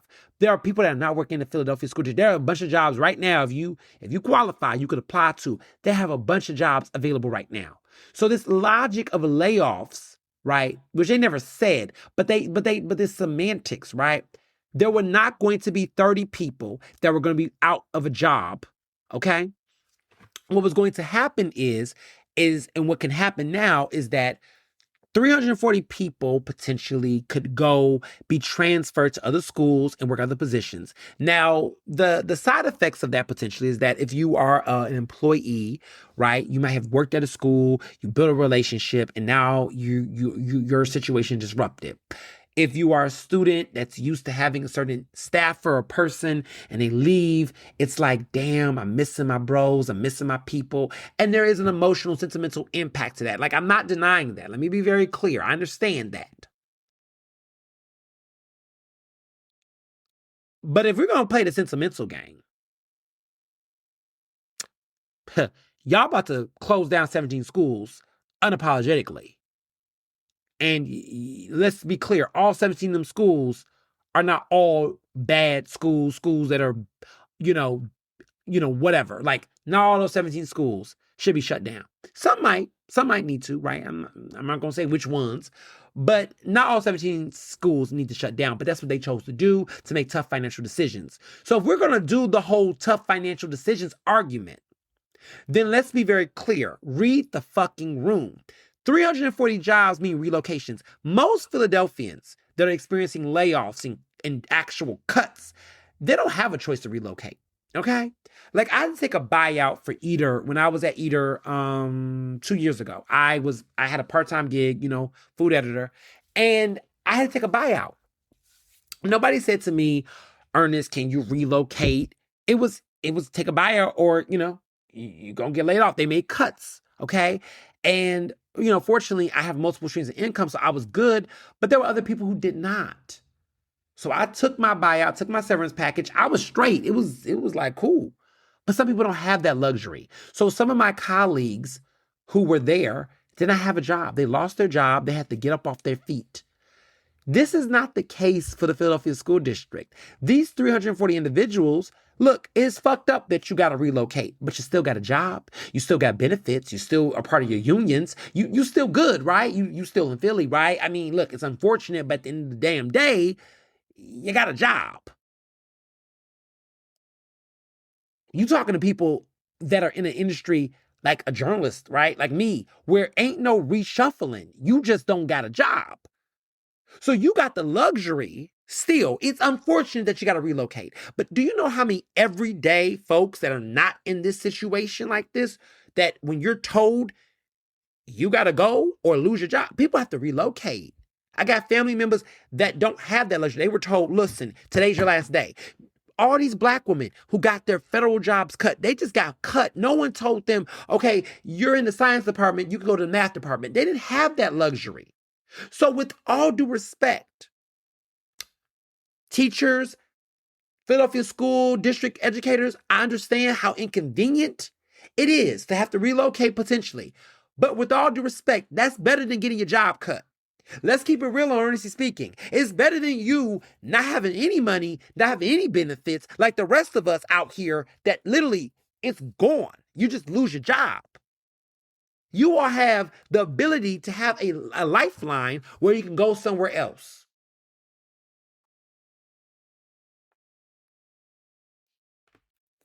Let's talk about it. Because a lot of people want to play hopscotch. Let's be very clear. Them schools that are closing, those kids have to be inconvenienced. They don't have a school to go to. They got to go to a new school. You got to shut down. Not the same school district that told us we had to bear and grin it over 17 school closures, gonna fix their mouth and say, well, consider the things that's gonna happen to these 340 people. But they still got a job, though. They still got a job. Do you know how many other industries of people don't have that option? If that's what y'all gotta do to right size this budget, then so fucking be it. You know why? Because at the end of the day, You're asking taxpayers who may or may not have a job, maybe through some financial insecurity, you're asking them to pay for a luxury from a school district that has yet to give us an audit. Where is the audit? I want to see where this money going. Let's see. Pull up an audit. Before you tax people, let us see the finances. Bring out the audit. Before you even ask people to put more money in what some people consider a black hole, pull out the audit. I want to see where this money is going. Let's figure this out collectively. Because if you're going to ask for my taxpayers' dollars and you're going to ask for people's taxpayers' dollars, I would like to see the receipts. Where are they?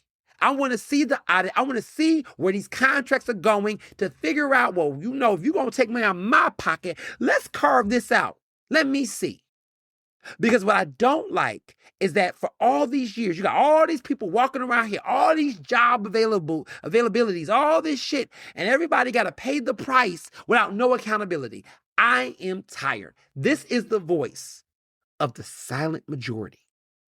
I can't tell you how many people called on to Ernestly speaking. Well, I'm sorry, on the record, on my radio show, called, text me, get in my DMs and tell me how they are tired of all of the struggle. Everybody else got to pay fees. Small business owners got burnt. Business community. Everybody's paying all these fucking fees. And yet you're going to tell us right now that, 340 positions that are not, let's be very clear, that are not layoffs, but just reshufflings. Let's use different words. 340 reshiftings, not 340 layoffs, 340 reshiftings. Okay, well, you know what? That's uncomfortable, but guess what? 17 school closures are comforting. We got to do what we got to do to shore up the budget.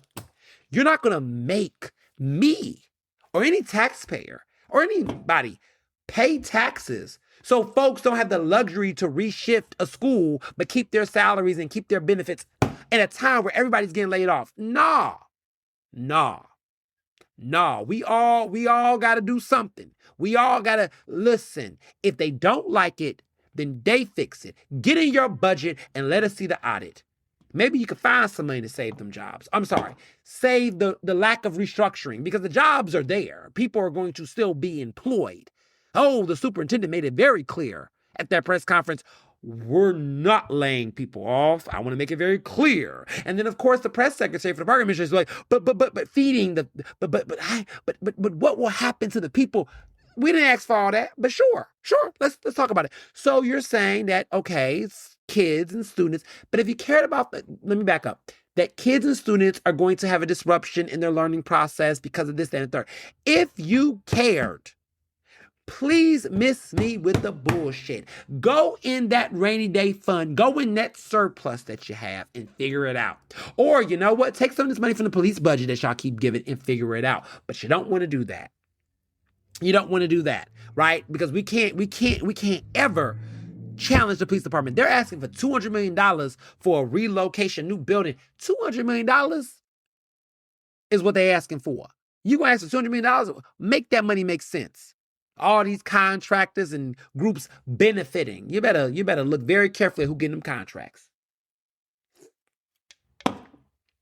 The city want to have a Christina Aguilera concert on 4th of July at our expense. They want to take the shit from Wawa. Wawa would have sponsored it, but we got to pay for it. A concert we didn't ask to pay for. We would have been cool with Wawa. But the mayor wants to put one Philly on every damn thing.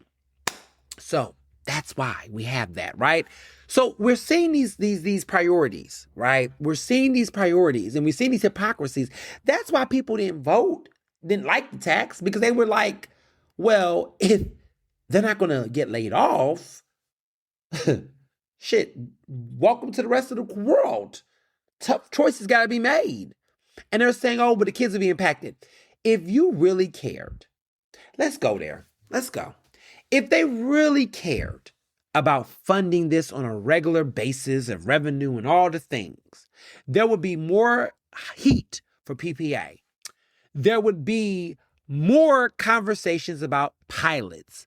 Pay in lieu of taxes. Somehow pilots keep getting ignored. Well, might want to go back and talk about pilots. We've been talking about pilots for over 10 years. When I went to Penn as an undergrad, right? When I was an undergrad at the University of Pennsylvania, oh my God, we used to organize as students. When I was a student, we used to talk about pilots. Penn, pay your pilots. $1 billion institution, not tech, but billionaire, eds and meds. We was like, Penn, pay your share. Pay in lieu of taxes. Pilots. Ain't now one time I heard the press conference from this mayor about pilots. Oh, she don't want to touch that. She don't want to touch pilots. Well, maybe because some of these institutions are, giving money to her campaign. I don't know. Look that up. Look up. Maybe that's why. Maybe her campaign gets campaign contributions. I don't know. Look up the finance, campaign reports. Guess Uber didn't give her any money. Maybe if Uber, I don't know. Maybe I'm just thinking out loud. I don't know. I'm pontificating. But yeah, there was a lot of hypocrisy with the ways in which taxpayers felt about the way that they described the 340. Close sources connected to those negotiations told me that, 25 cents was initially cool. When the Parker administration found out about the 340, they went out their way to really fight for it harder. So they were like, we were going to do 25 cents, but they said, let's do $1 because they didn't want to deal with what blowback they would have had from the fact that they were charging a tax that wasn't going to address the actual issues at hand. Problem is that if the Parker administration was serious about funding this, why would you even try to go there with a tech corporation to begin with? Why would you even push a regressive tax at a time like this to begin with? And why is it that this administration never has a plan B? Why are we always stuck in plan A? With the arena, I kept saying, where's the plan B? What if the arena don't go through? They act like there was no plan B. They just said this is the only way. And then the universe laughed at them. And when I broke the news that Comcast had already worked on the deal, two big, Josh Harris, the billionaires, the billionaire companies, right? When they worked out the deal and iced her out, didn't she get okay, I digress. We'll get back to that in a minute. But what I'm saying here is that there was just a lot of double talk, a lot of weird rhetoric that just did not align. So let's get into this press conference. And let's get into what was said and how it was said and the shit. Okay? So press conference happens. It was on CPT time. Cherelle Parker time. What did you think I was saying? CPT? Cherelle Parker time. So it was a little late. Not necessarily super late, but always never exactly on time, but we'll take it, right? So it was on CPT time. And she goes into the speech. She says, she's disappointed. She expresses her frustration. She says, that, we lost to big tech. This is her talking point.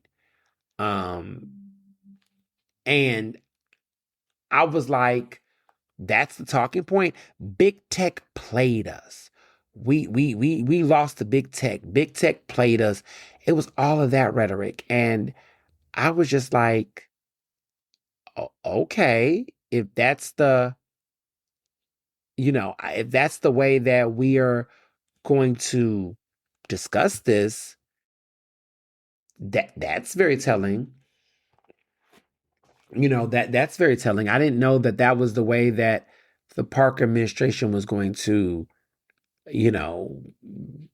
discuss this. So, I was like, okay, this is a choice. And it was a talking point. She just said, we just let $1 billion tech company, play the city of Philadelphia. That was the time. Say, and trick us into thinking that we were about to burden our constituents. If you don't believe me, we just had a successful Roots picnic here. She talks about that Roots picnic. She talks about it. And I was just like surprised. I was like, this is, it's very telling that this is being said. I was just surprised that, this is the narrative that she went with, because I'm sitting here like, are we really going to frame this way? I'm just stuck. I'm just like, is this really the narrative that we're going to have? That, oh, Philadelphia got tricked, that these billionaire, tech companies, and she kept saying tech, and there's a reason why she kept saying tech, and I want to break that down real quick. Tech was used because of the fact that she's clearly, got good relations with other other billionaire, $1 billion companies and corporations, right? Comcast and, Airmark and, the Eagles, the Josh Harrises of the world, all these sports groups.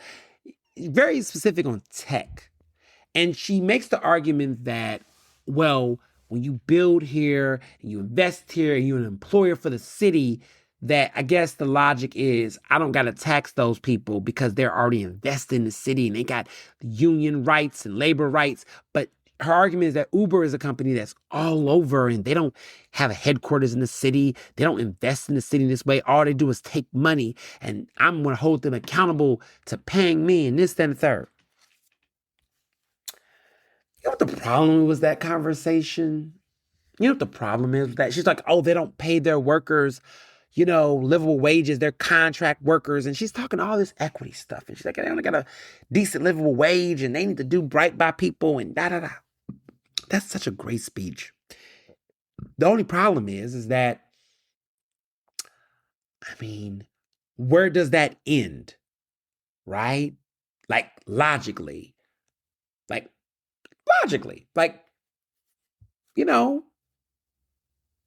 Amazon doesn't have a headquarters. They didn't put headquarters in Philly.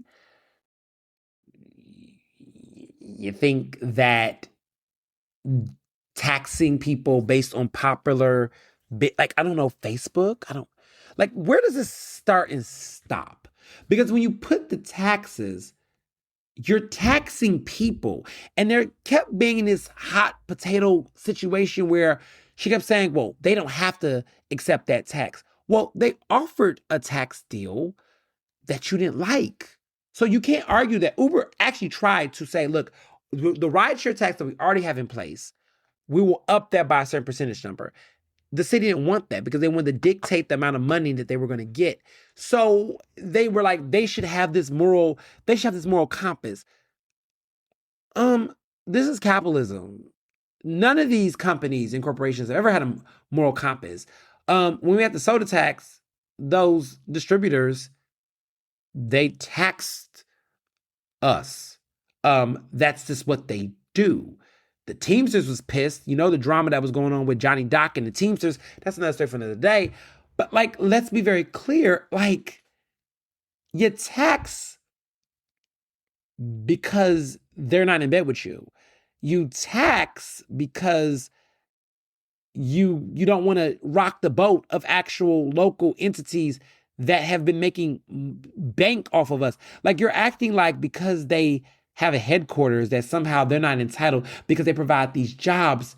But the city provides jobs and don't give people enough salary for a livable wage. The reason why we have the Project Home is because you can't afford, the park administration, the city cannot afford to give people actual livable wages that they can buy their own homes without having to be put into programs like turnkey and other shit. Let's not go there. Let's not go there. We saw what you did to DC 33, right? We know that those workers, most of them are Black sanitation workers. We know how y'all told them that you couldn't fiscally do it. So don't sit up here and have a conversation about livable wages and opportunities and things. Don't have that conversation, Mayor Parker. Don't do it. Because we know what people are getting paid in this city. And we know that the home initiative, I said Project Home initiative was created because you literally said, let's not pit the have-nots against the have-a-little. Well, the have-a-little is your city employees. that you have not allowed the city to pay them a decent wage. You keep increasing all these jobs. I mean, the people in your administration get 6 figures. Like, we can look and see how many people got 6 figures. I'm not saying they don't deserve. I'm just saying the people in your administration are living pretty nice. They got good salaries, good benefits, and all the checks, okay? You got camera people getting paid over $150,000 a year. I'm just saying. I mean, like, people are getting banged. And listen, I'm not saying they shouldn't. I think people should get a livable wage, how they put, but you take care of your administration, your staff, your team. But the rest of these city employees in this city, don't get me started. So for you to even have the audacity to make a moral argument about livable wages and pay and all this and a third, have you looked at city workers? Have you looked at them? And how you went about that was that you made taxpayers pay money so they can get the homes that you didn't offer them any other way. Maybe, possibly, if you gave them a livable wage, they wouldn't need all of these assistance programs, but they don't want to do that. So again, on that argument against Uber, like, come on, like, that's just, you emphasize tech because there's no tech companies in Philadelphia. So she kept saying $1 billion tech need to pay their share. She doesn't say $1 billion corporations in Philadelphia needs to pay their share, because let's be very clear. These other corporations that are being challenged, people would argue they're not paying their fair share in the ways that people want them to. In various ways. It's debatable, but I'm just saying to myself, don't go that conversation. You're not a socialist. You're not taxing the rich. You're not about that life. You're just not. And to frame it like it's a very intellectually dishonest discourse. It is. It's intellectually dishonest to try to frame the argument on some debate about, we're going to make billionaire like. So that brings me to my next point. The hypocrisy. Even more hypocrisy. Didn't the developers trick you into supporting the arena? Those are billionaires, billionaire developers, billionaire folks that was in those conversations. Billionaires actually tricked you into supporting an arena that was going to fuck over a population of your own constituents. You got played. And then try to turn around and act like it was all good. You got played by $1 billion untech companies and entities. You got played. They literally made a whole deal behind your back. And the whole city of Philadelphia said, I thought you was taking the lead on this. So how dare you get on the mic and talk about the city got played when you literally played the city by presenting a proposal for an arena that even the very billionaires that you are talking about, you're critiquing now, those are the same people that literally played you. And we all saw that. I broke that story. I'm the reason why y'all had a press conference a day earlier so that y'all could try to, provide fragrance to the bullshit. Like, let's not go there. Let's not do that. I ain't gonna get no interview with her now. I know it's shit. But let's talk about it. Let's be real. Billionaires have been playing Philadelphia since the beginning of time. Shit. Developers have been getting their freeway, all these abatements. Stop it. You're going to propose, or allegedly propose, a 20-year tax abatement for developers this fall. You're about to negotiate a new deal for the arena this fall for those very billionaires that played you the last time. Miss me with that. That is not the argument that you're going to do to Philadelphians and taxpayers. You literally are about to make a big proposal to get city council to support that arena in South Philly that is by the very developers that played you. So if Philadelphia got played because they backed up off of those taxes, then I consider that a checkmate. Because two can play that game. And what happened here is that two played that game. And it's no fun when a rabbit gets the gun, because now Philadelphians said, okay, you're not going to be able to hold billionaire companies accountable when it benefits you. Keep that same energy across the board. It is going to be all billionaire companies or none. But if you're going to do it, let's have the conversation. I see state legislators that want to talk about the surge. Let's talk about the surge. I'm for that. I see State Representative Morgan Cephas. I see other people that are talking about a surge, legislation on the state level to address the surge with Uber. Let's talk about it. Let's talk about the surge. I'm here for that. But at the end of the day, to try to act like you're going to charge a tax with no regulation on surges and everything else, and then try to present it as these billion-dollar tech companies. I don't want to hear. Billion-dollar companies, whether they're tech or not, should be paying their fair share to Philadelphians. It starts at home. How dare you not hold these other corporations accountable in our city, but then go after Uber by itself and then make the argument that look at the money, look at the this, look at the that? Please. Where would it stop? Where would it end? It's not resonating. It doesn't make sense. Not based on your own politics. Your own politics does not make sense and align with that logic.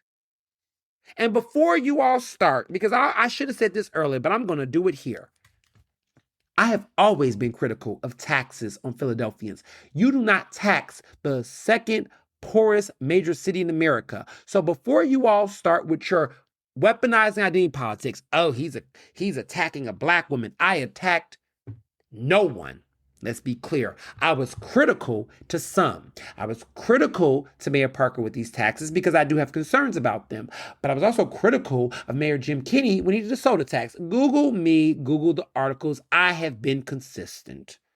That was 10 years ago. I said that the sugary beverage tax was not good. It was repressive. It was regressive. It was not good.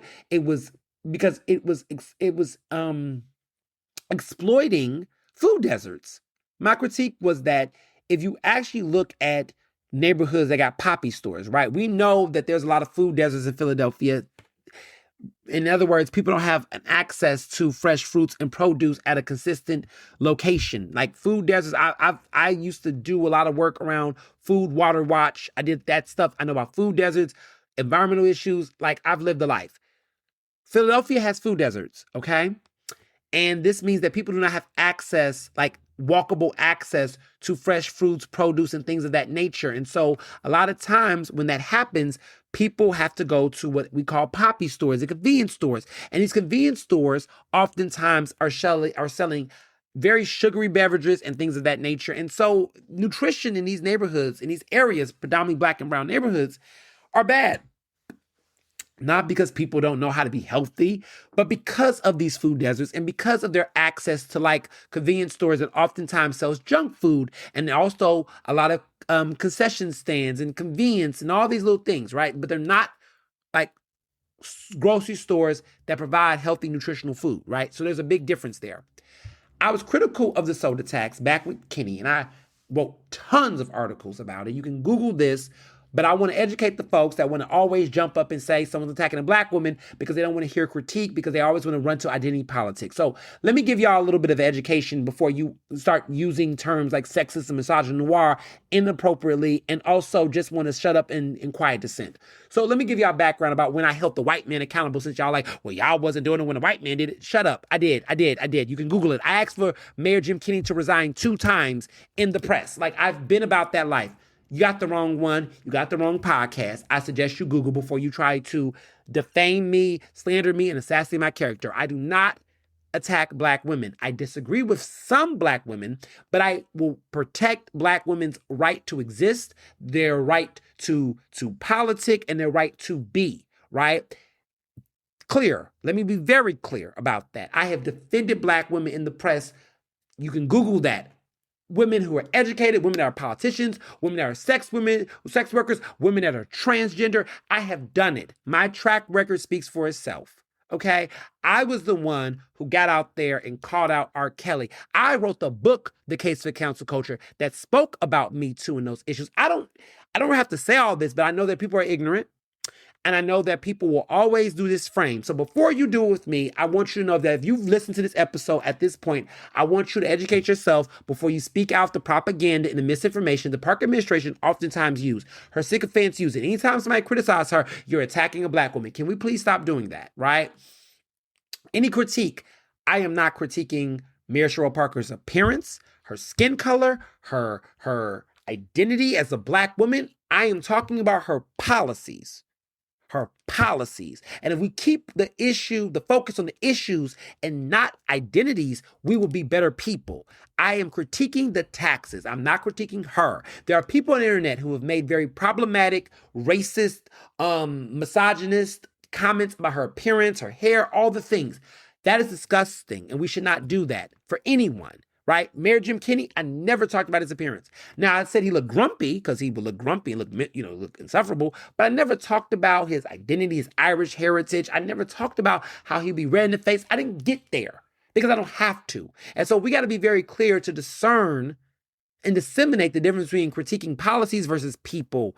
We could critique behaviors of people, but we do not talk about appearances and those type of things. We don't do that. We let the man in the White House do that. So I just want to be very clear that my arguments have always been fair. It's been rooted in information and disagreement on that. So let's not go there, some of you all who are so ready to do cheap shots because you don't have a strong rebuttal to what the fuck I'm saying. I'm tired of it. I'm tired of it. And there's a certain group of people that do that. And I don't want to name them right now because I'm trying to give people, I guess, deference and grace. But if I keep seeing certain people do that, I'm going to name you. I'm going to call you out because you're not going to slander my name in the public forum. Watch out. Let's not go there. Let's not do that. Okay. Let's keep it on the issues and the behavior and actions. Let's not talk about appearances. I don't do that. And people that do that, there's many things to critique Mayor Cherelle Parker on in her appearance. There's many critiques you can do for any member of city council than talking about hair and whether it's a wig and not, and their colors and makeup and lips. That's just fucked up. Like, we don't do that over here. I don't do that. We're not doing that. It's not cool. We don't got to do that. Like, let's be adults. Okay? Okay. So, the point I'm making here is that with Kenny, since y'all want to say, well, y'all don't do it with the white man, let's talk about it.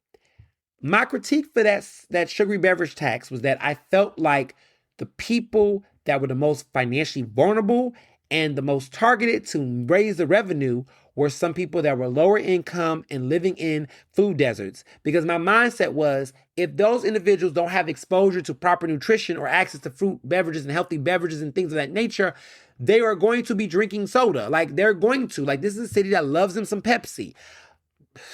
It is what it is. These are people that drink all those type of calypsos and Venetian treat, all of the different types of Venetian treat, whatever it's called. Like, I can't tell you. Like, I taught at West Philadelphia High School. I did after school programs.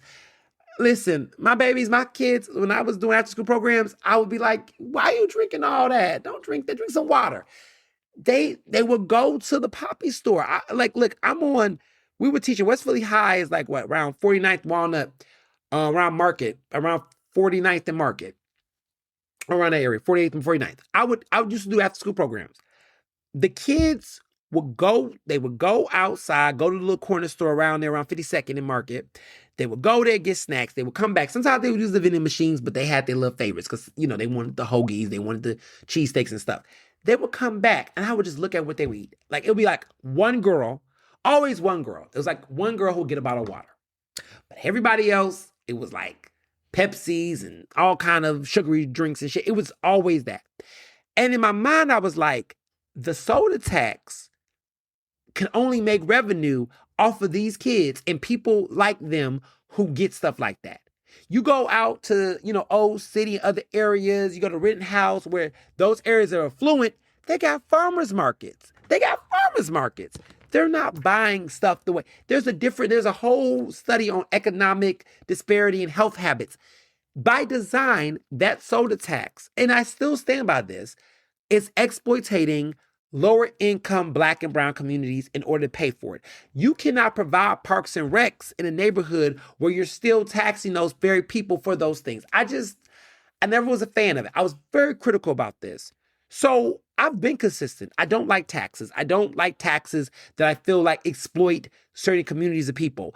the Park administration tried so hard to act like Uber was not going to impact working class people. They just really act like this was a uppity tax for some people that could. Lyft, baby. Lyft. Did you look at that Lyft data? No one ever talked about Lyft in this conversation. Everybody talked about Uber because Uber came strong, but nobody talked about Lyft. I thought that was very interesting, but I digress. We've seen this pattern. We've seen it. And at the end of the day, it did not resonate. The press conference was interesting on so many different levels. The mayor was on defense mode. She made a lot of passionate ideas, attacks, shaming, condemnations, a lot of shots thrown. She made a point to keep throwing shots at me. I was not going to disrupt. I'm respectful. I sat there. I was like, okay. Kept throwing these shots about, people got these little 30-second little videos that don't have the full context. I was like, well, let me just say this for the record. The Philly mayor account goes to my IG stories. They do. They look. Members of Park administration stay in my DMs. Not DMs, my IG story. They look at my posts. And listen, they're public. I get it. I'm not complaining about that. But it's obvious that she was throwing shots at people like me and others who've been critical. And she was very specific. And what I thought was interesting was that she talked about these little clips don't get the full context. And she talked about misinformation. I was like, but your office makes those little clips too. They do. They make little videos that look like Abbott Elementary cinematography. No shade. That's good cinematography. I'm just saying, they put a lot of money into this. They pay thousands upon thousands of dollars to people to be a part of this. Okay? My taxpayers' dollars is paying for city to make all these damn videos that, quite frankly, we don't need, in my opinion. I think it's a little excessive. I don't think we need all these videos to explain this shit. I mean, sometimes if you just did more interviews with the press, I digress. They want to spend the money, right? They're explaining these things, talking about affordability. They're leaving out important details, which I can go into a whole nother video about this, another whole podcast about it. I'm not, because this is bullshit. But they they skip over the larger issue and critique. They deflect, they distract. It's the Darvo method. If you don't know what Darvo is, so I have a background in communication management and journalism. So Darvo is this method that is a tactic, and it's deny, attack, and reverse victim and offender. It is a psychological manipulation tactic that perpetrators do, narcissists, abusers, people with power. And it's what they do when held accountable for their behavior. The strategy works to shift the accountability and blame from those who are doing the harm onto those confronting them. So there are 3 stages of this. It's the deny. So the deny is when the person flatly denies doing anything bad or wrong at all. Okay? So that's Darvo. That's the deny part. The attack is when they attack the credibility or the character of the individual confronting them. So let me say the deny part, right? Let's go through Darvo with the Park administration. The deny part is they just to say, we didn't do this thing. We weren't trying to tax people. We were trying to tax Uber. We weren't trying to tax everyday people. Okay, that's the deny. The attack is when they attack the credibility and character of the individual confronting them. So what they do is they'll say, there are people that are expert articulators of the problem. That's a way of saying that you all don't do any work. You don't work on no solutions. All y'all do is complain. All y'all do is talk about what the problems are, but y'all ain't doing no solutions. So that's the attack. And so she made several attacks at people like myself because expert articulate is a problem is attack on journalists, people who are outspoken activists, because the dissent is allowed to be weaponized in a way to shift the focus on what are we talking about versus what are you doing. So what I'm talking about gets ignored because she wants to talk about what she's doing. But what I'm talking about is that you're not doing a damn thing that you think you're doing that's the right thing. But we ignore what's being said because she wants to focus on what she's doing. It's a very disgusting, nasty tactic, but people do it. Politicians do it all day. They'll say, look at what I'm doing. Look at what I'm doing. I'm doing this. I'm doing that. What are you doing? You're just talking about it. But wait a minute. As an elected official, you should be doing. And as a constituent, as a taxpayer, I should be giving you feedback. So now feedback is being weaponized as being an expert articulator of the problem. So in other words, shut the fuck up and let me do what I want to do. That's really what's being said here. So that's the attack. Now the reverse victim and offender. This is when that person in power manipulates the situation so that they're viewed as the victim while the true perpetrator, right? The true victim, the true victim is portrayed as the offender. So when the Parker administration, when the Parker administration sat up there and said that Philadelphia got played, she then used that moment to portray the situation that she was trying to help, and that in many ways she was just trying to help, and that the big tech won. To frame it as if we were duped, that we were the people that drank the Kool-Aid, and that in many ways she was trying to save schools, and that woe was I, that my stupid ass policy that was not going to ever get passed did not happen. I tried and I failed. And so there's a level of martyrdom here. This is Mayor Martyr, because she's always trying to be the martyr for things that quite frankly were dead on arrival. But she wants to be the martyr here.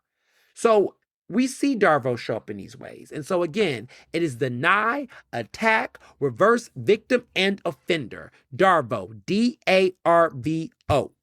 I studied this for years. Politicians do this all the time. The president, the man in the White House, does this every day of the week. And respectfully so, Mayor Parker do it. She denies that there was any wrongdoing. She attacks people. She attacks the credibility and the character. So she's been attacking me. Like, she's made these subtle shots. Her administration has attacked my ability to be a journalist, my credibility, all the things I do. She do. They do. They do. I can name it. I can name the people. Let's go. Let's go. Tell me I'm lying. I'll name it. I'll name where. I name when. Okay? Let's not play. Okay? They do. Reverse victim and offender, they're always going to play the victim. They're always going to say that somebody did something that they shouldn't did, and that's why we couldn't do what we did without looking in the mirror and holding themselves accountable. That's just textbook Parker playbook. It's always going to be Darvo. And so just keep that in mind. So I did ask the question. I had the first question. Mayor Parker started off by saying that she doesn't want to look like she's expressing bias, so she's going to let her press secretary, select people for questions. The press secretary was Leah Acko. The press secretary, Leah Acko, has had this long-standing, disgruntlement with me.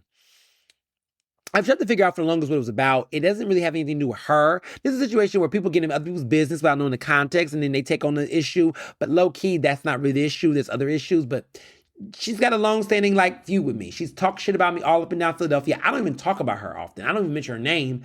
But at a certain point, when you keep talking about me in professional spaces, I'm going to have to defend myself. I don't talk about her. I don't mention her. I tried my best to ignore her. But for whatever reason, there's a level of... there's a personal issue there. Mess that, she know what it is, and she just mind your business. They ain't got nothing to do with you. But you made it about you because you just don't like me. And it's okay if you don't like me. I mean, I'm still a journalist, and you're now pushing talking points for a mayor. That's your choice. I mean, you got let go and you didn't bounce back and do something different. You may have not wanted to do that, or you don't want to be on TV, or you want to be on camera. I don't know, I mean, if you're going to talk shit, I'm just going to say it. Didn't have an issue. Did not have a public facing issue. Just, I didn't think it was going to be a situation where I would get phone calls and hear what the shit that was being said. I didn't see her. And then all of a sudden she gets this position and she's antagonizing me every step of the damn way. It is what it is. So she did a video the day before. Y'all saw it. I put the definition of propaganda. I saw a definition online. I didn't even respond. I just said, okay, online, what did it say? Copy, paste, put it there. I just put the definition. I didn't say what it was, put it there. I knew what I was doing. I knew it was a conversation starter. She probably felt some type of way. She didn't address it. Of course she wasn't going to. Of course. But I just want to be very clear. I know you're talking shit. You've been talking shit. And quite frankly, you used to be a former journalist. You know that at the end of the day, y'all work in government. I can't stand when journalists work in government and all of a sudden they drink the Kool-Aid and they want to act like everybody is one way or the other when they used to be on the other side of the tracks and used to do what we do. And now all of a sudden they got respect for what we do unless we are former employees and core workers. But I digress. I just want to, like, I'm not holding my tongue. Like, I'm really not. I'm tired. I'm tired of people lying. I'm tired of people fucking with me. Like, this is the don't bully Ernest era unless you don't want that smoke. Don't come for me unless I send for you era. This is the era of I'm not about to be anybody's lapdog. You're not going to kick me around. You're not going to play with me. Like, I'm done with that. Because at the end of the day, I've sat back. I've been quiet sometimes. I know you're like, quiet, Ernest, quiet. No, let me be very clear. It's a different era. I have been in these spaces and I've been quiet. I've been very, picking my battles. Many years ago, I used to pop off, but I said, okay, let me relax. Let me da-da-da-da. But then I realized that silence is violence. And at the end of the day, I'm not about to let nobody play with me in these spaces. Now, everybody got something to say in the comments. I don't give a fuck. But when you got a position of power and influence and you're interrupting my ability to do my job and conduct my work, yeah, you're a problem. You're an oppressor. You're doing oppressive shit. You're being a gatekeeper. You're being a fucking problem. So yeah, if you're going to be in a space where you're going to block opportunities, sully my name and my reputation in these spaces, be a part of the problem rather than the solution, yeah, I'm going to say something. Especially when you can get my number. I don't know why people be talking when they can call me. Period. Like, I'm not doing this. I'm not doing this. Like, at the end of the day, I ain't gonna go there. All I'm gonna say is that some people who got these jobs are already skating on thin ice. They're not doing a good job. People don't like them, but they got so much to say about me. Just talking in general. I ain't talking about nobody in particular. I'm just talking in general. I'm just saying that rather than worry about what I do and how I show, worry about what you do and how you show up. Real rap. Like, don't talk about how I do my journalism. Don't talk about the work that I do, the sacrifices I make. Don't do it. Because you don't want that read. You don't. And I don't want to read you. I don't. Because you're not that relevant to me outside of what you do in this job. So, like, let's, keep the main thing. And let's not do that. And I've been trying to be nice. Really, truly, sincerely. I've tried to keep the main thing. But when you got all these other people that's instigating and want to take spotlight and want to be pick-me's for the institutions, then it becomes, okay, so what you're not going to do is come for me in the pursuit of your acquiescing to power. I'm not the one. Let's not. But I digress. Mayor gave her the authority to pick who asked the questions. She did the right thing. I was the first person to ask the question. I was at the front of the line, visible as fuck. I honestly think, listen, kudos to the Parker administration, the press team, for just not even going to do that because it would have been nasty. It would have looked bad. And to be clear, every time I go to a press conference, when I do go, when it's relevant to the work that I specifically do, I do get a chance to ask the question because I think that there's an optic that visibly, even though there is a Cold War that is happening behind the scenes where one, there's not a press policy. They're withholding the press policy as of right now. I haven't seen it, heard about it. And because I won't get an actual interview with her, they will always say, oh, let's give him this little bone. Let's give him a little dog treat. Let him ask a question. Yay. Thank you. Thank you so much for letting me ask a question. Even though the white journalists in my group have already had an interview with you and I have been left in the dark.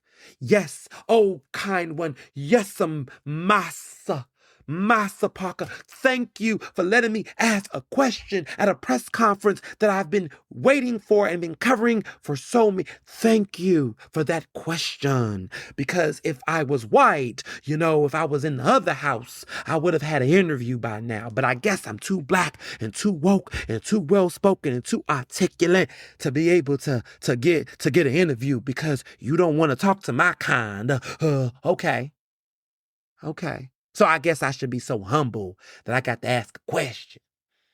Yes, I'm so happy that I got to ask a question after 10 years of being out here. 10 years a journalist slave, they said. They said 10 years a slave. 10 years of trying to do this work and feeling the obstacles of it all. And the overseer can't let me get an interview. I don't know. Y'all want to make me a joke? I'll be a comedian. We can laugh together. We can laugh together. We don't even have to fake the funk. We can laugh together. Okay. Ha ha, hee hee, ha ha. There you go. So that happened. I asked the first question. My question was, it was a contextual question, but pretty much the nature of the question was that in the deal, and this is important to know, that in the deal that they made to not do the taxes, City Council did a deal where $48 million would be a one-time investment in the school district that they would give. The Park administration has criticized that move because they feel like they want an annual, consistent funding. But nonetheless, City Council gave them a one-time $48 million contribution in addition to funding that was already going to the school district. As a part of that deal, the Park administration did not honor most or any much of none, for the most part, City Council members' individual priorities. So in the budget, City Council members get to have requests for things that they want to do, funding for projects, certain things that they want to do. The Park administration pretty much was like, nah, if y'all ain't gonna let me have my tax, then I'm not gonna let y'all have y'all priorities. So y'all gotta put some skin in the game. So they forgoed their budgetary priorities, their individual priorities for their districts and their spaces in order to do this. That was bold, took a lot of integrity, but they understood that they're fighting to keep their seats in 2027. We're gonna talk about that in a minute, but it was tough.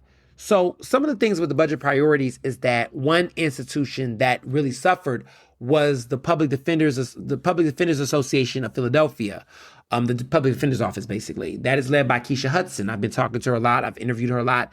There's been a lot of discourse with her about what's going on. Well, as you all know, and maybe not know, this is a very important office. The public defender is one of the few occupations that's protected in the Constitution. Like, people have a right to a representative. When they read your Miranda rights, you have the right to remain silent, you have a right to an attorney. Well, that is the public defender's office is that place that provides you that if you don't afford it. You get legal representation. If you can't afford it, you have a right to attorney. Now, people argue, well, what type of attorney? How much? That's neither here nor there. A public defender for so many people. So, for example, Michael White, the young black man who basically did not have to go through jail time or anything serious for the stabbing that took place in Rittenhouse. He was a black man that defended his innocence. He went through the public defender system. If he did not have a public defender, right, chief public defender, who is the former public defender, Keir Bradford Gray, if she did not defend Michael White, he could have got lost in the system. We don't know what would have happened to him. He would have took a plea deal that he didn't deserve to take. I mean, it could have been all kinds of things that could have happened.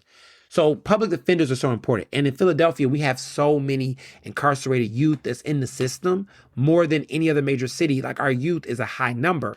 Public defenders would help alleviate what could happen to those young black and brown youth that get caught up in the justice system. Like, they're very critical to our overall criminal justice system. You have, of course, the police department, you have, of course, the district attorney's office, you have the courts. But if you don't have any resources going to chief defender's office, that, like, at a time where our city is one of the biggest defenders offices in the country and also awarded and critically acclaimed, if you don't got support for that, a lot of people suffer, right? They've taken on big issues. They've defended immigrants that are dealing with ICE raids for family members. They've done a lot of important work lately. Now, they're not going to get any new additional funding because City Council initially would have advocated to give them that money, but their budget priorities have been shut down. So now the Public Defender's Office Association is not going to get any money now. No new funding. They're going to stay flat. There's a lot of flat budgets. Now, the police department always gets money. So the police department got money. The district attorney's office got some money. Some offices got some money, but a lot across the board was flat funded in the name of them justifying the $48 million that they're going to have to give up. She could have took it from she could have took some of that money from the surplus, or she could have decreased funding elsewhere. But again, we're given the mindset of scarcity that there's no money, there's nothing, so we got to take it from everybody else. That's what we're dealing with. So with that context in mind, people argue that it was very petty of her to do that because basically it was a slap down. So with that context in mind, I asked the question of like, pretty much given that there was a deal that had to be taken, I laid off by talking about this discrepancy about the deal, basically saying like, hey, as a result of that, there are some programs that would have gotten funded from that money that's not going to. And I brought up the Public Defenders Association that, look, they asked for $5 million. They're not getting a dime. This you talk about, and I referred to the Parker Minister, I said, y'all talk about doing things for the kids and the youth. Well, a lot of youth are going to be impacted, are already impacted in this city by the legal issues that happen. The Chief Defender's Office, the Public Defender's Office provides these resources to help these individuals. And this is now not, there's going to be a major deficit and very hit on the advancement of that. And I said that, for $5 million, could that have been something that could have been taken out of this $1.2 billion surplus? And we keep claiming that money's reserved for a rainy day fund. Well, I asked the finance director and the mayor, how do we determine rainy day? Because if the city's not raining right now, if we're not struggling right now as a city, then at what point does this city need to be on fire for you all to feel the need to then pull out and put some money there? I'm just curious. That was my curiosity. The Parker administration, of course, Mayor Parker goes into this whole diatribe that doesn't really answer my question. And she says that she's going to provide something, but then she's going to let the finance director answer it. But it's just, what's a bunch of fluff? Like, she just was like saying the same things over and over. The redundancy was endless. But she goes into this whole speech that wasn't not addressing what I was saying. And she says like, what is she? She's like, oh, well, we can't, if we could just give everybody that every single little project they want, we wouldn't be able to do it. Like everybody has the easy, everybody has a want. We couldn't do everybody. We could do everything. And I just wanted to say so quickly, like I did not interrupt, but I wanted to say in that moment, like, well, shit, like, but this is the Chief Defender's Office. This is like part of the big three of our criminal justice system. Like, everybody else got money, but they didn't. Like they're not just any other group. Like, this is not somebody who wants to get some bicycles. This is literally an agency in a department that is independent from the mayor, but a part of this city. This mayor gave $1 million to the Public Defender's Office to do her wellness courts. So, like, let's not act like you don't know that they're putting in the hours and the work. I just was like, how do you explain this? She couldn't. She just kept talking in circles and saying pretty much, oh, well, everybody's not going to be able to get money. And if we was to pick everything, this budget is so huge and everybody has interest. Bullshit. The Mayor Kinney, for all of his errors, gave the Defender's Office in his budget $5 million per year his last 3 years in office. That's a total of $15 million. This administration is nowhere near that. And so the finance director, Rob DeBlow, gets up there and he starts talking about, well, hey, the surplus, a lot of that money isn't really like surplus money that we got willy-nilly. Some of it's for debt and things. And I listened to that. So we only have a small window of money that we really could give out based on that, but they just don't, or we don't know why. He didn't really answer the parameter of rainy day. That was $1 million question for me. He didn't answer it. And then the Mayor Parker goes, at the end, she's like, well, I hope, and it's very like, it's condescending, but she's like, I hope that answers your question and this thing. And I said, and she talked over me, but I said out loud, it doesn't, but thank you. You can go back and play the audio. I said, it does not, but thank you.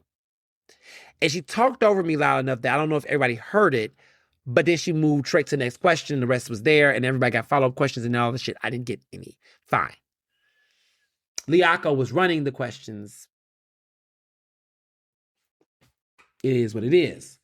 My whole thing is that she did not answer my question, but thank you. She talked in circles. She didn't want to specifically address that particular entity. It's performative.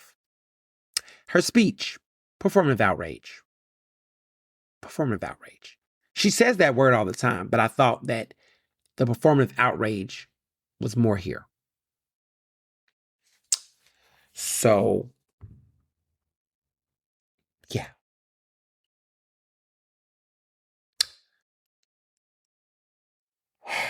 What's next? This is an episode I didn't think we was going to go deep into it like this, but we're here.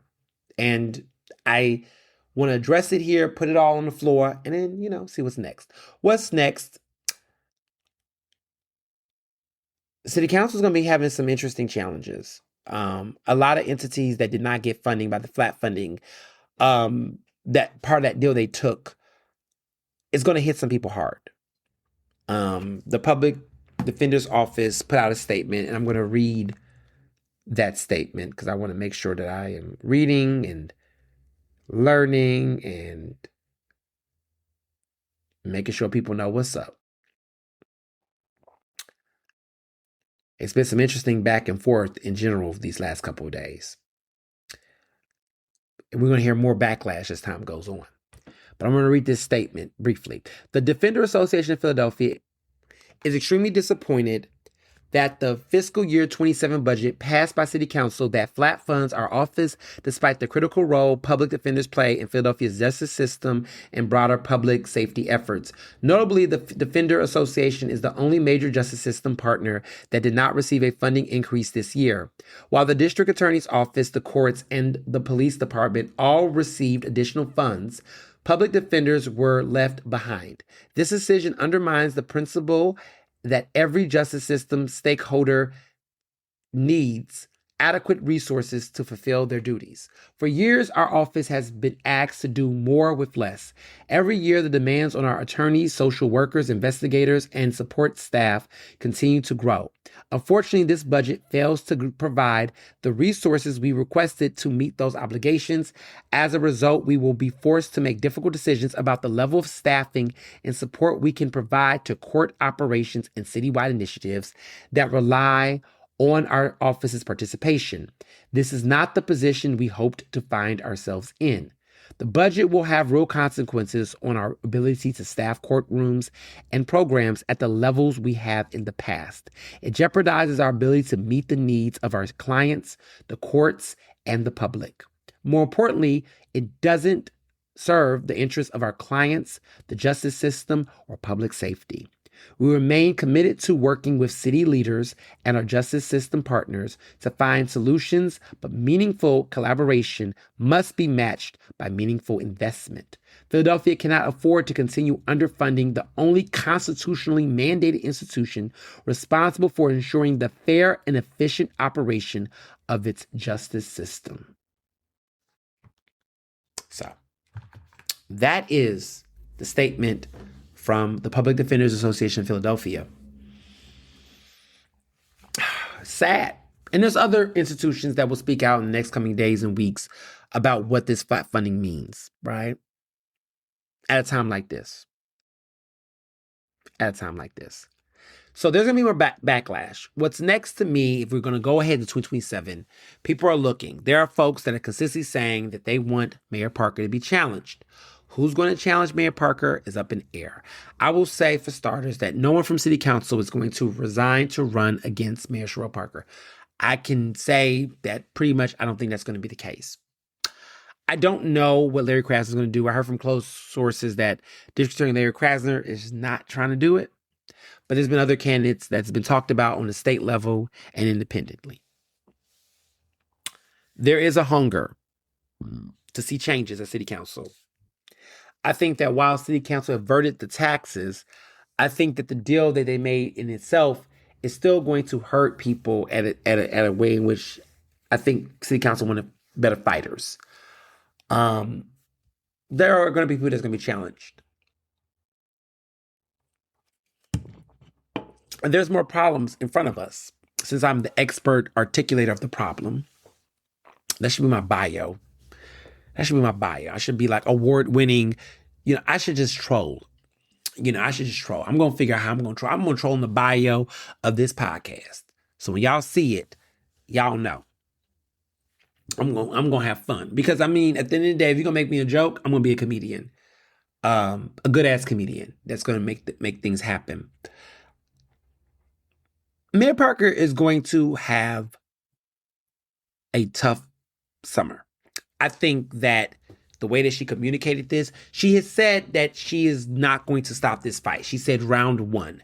That's how she framed it. Whether or not she's going to do another rideshare tax, we don't know. She said possibly. She never backed down from the reality of possibly doing that. I think her mindset is that she needs to go about this a different way, and she's not going to resist or resist. She's not going to resist against this pursuit. Her ego has been hit hard, and rather than learn from this and recuperate, she's actually driven, appears to be, that she's going to fight even harder and get what she wants in some type of way.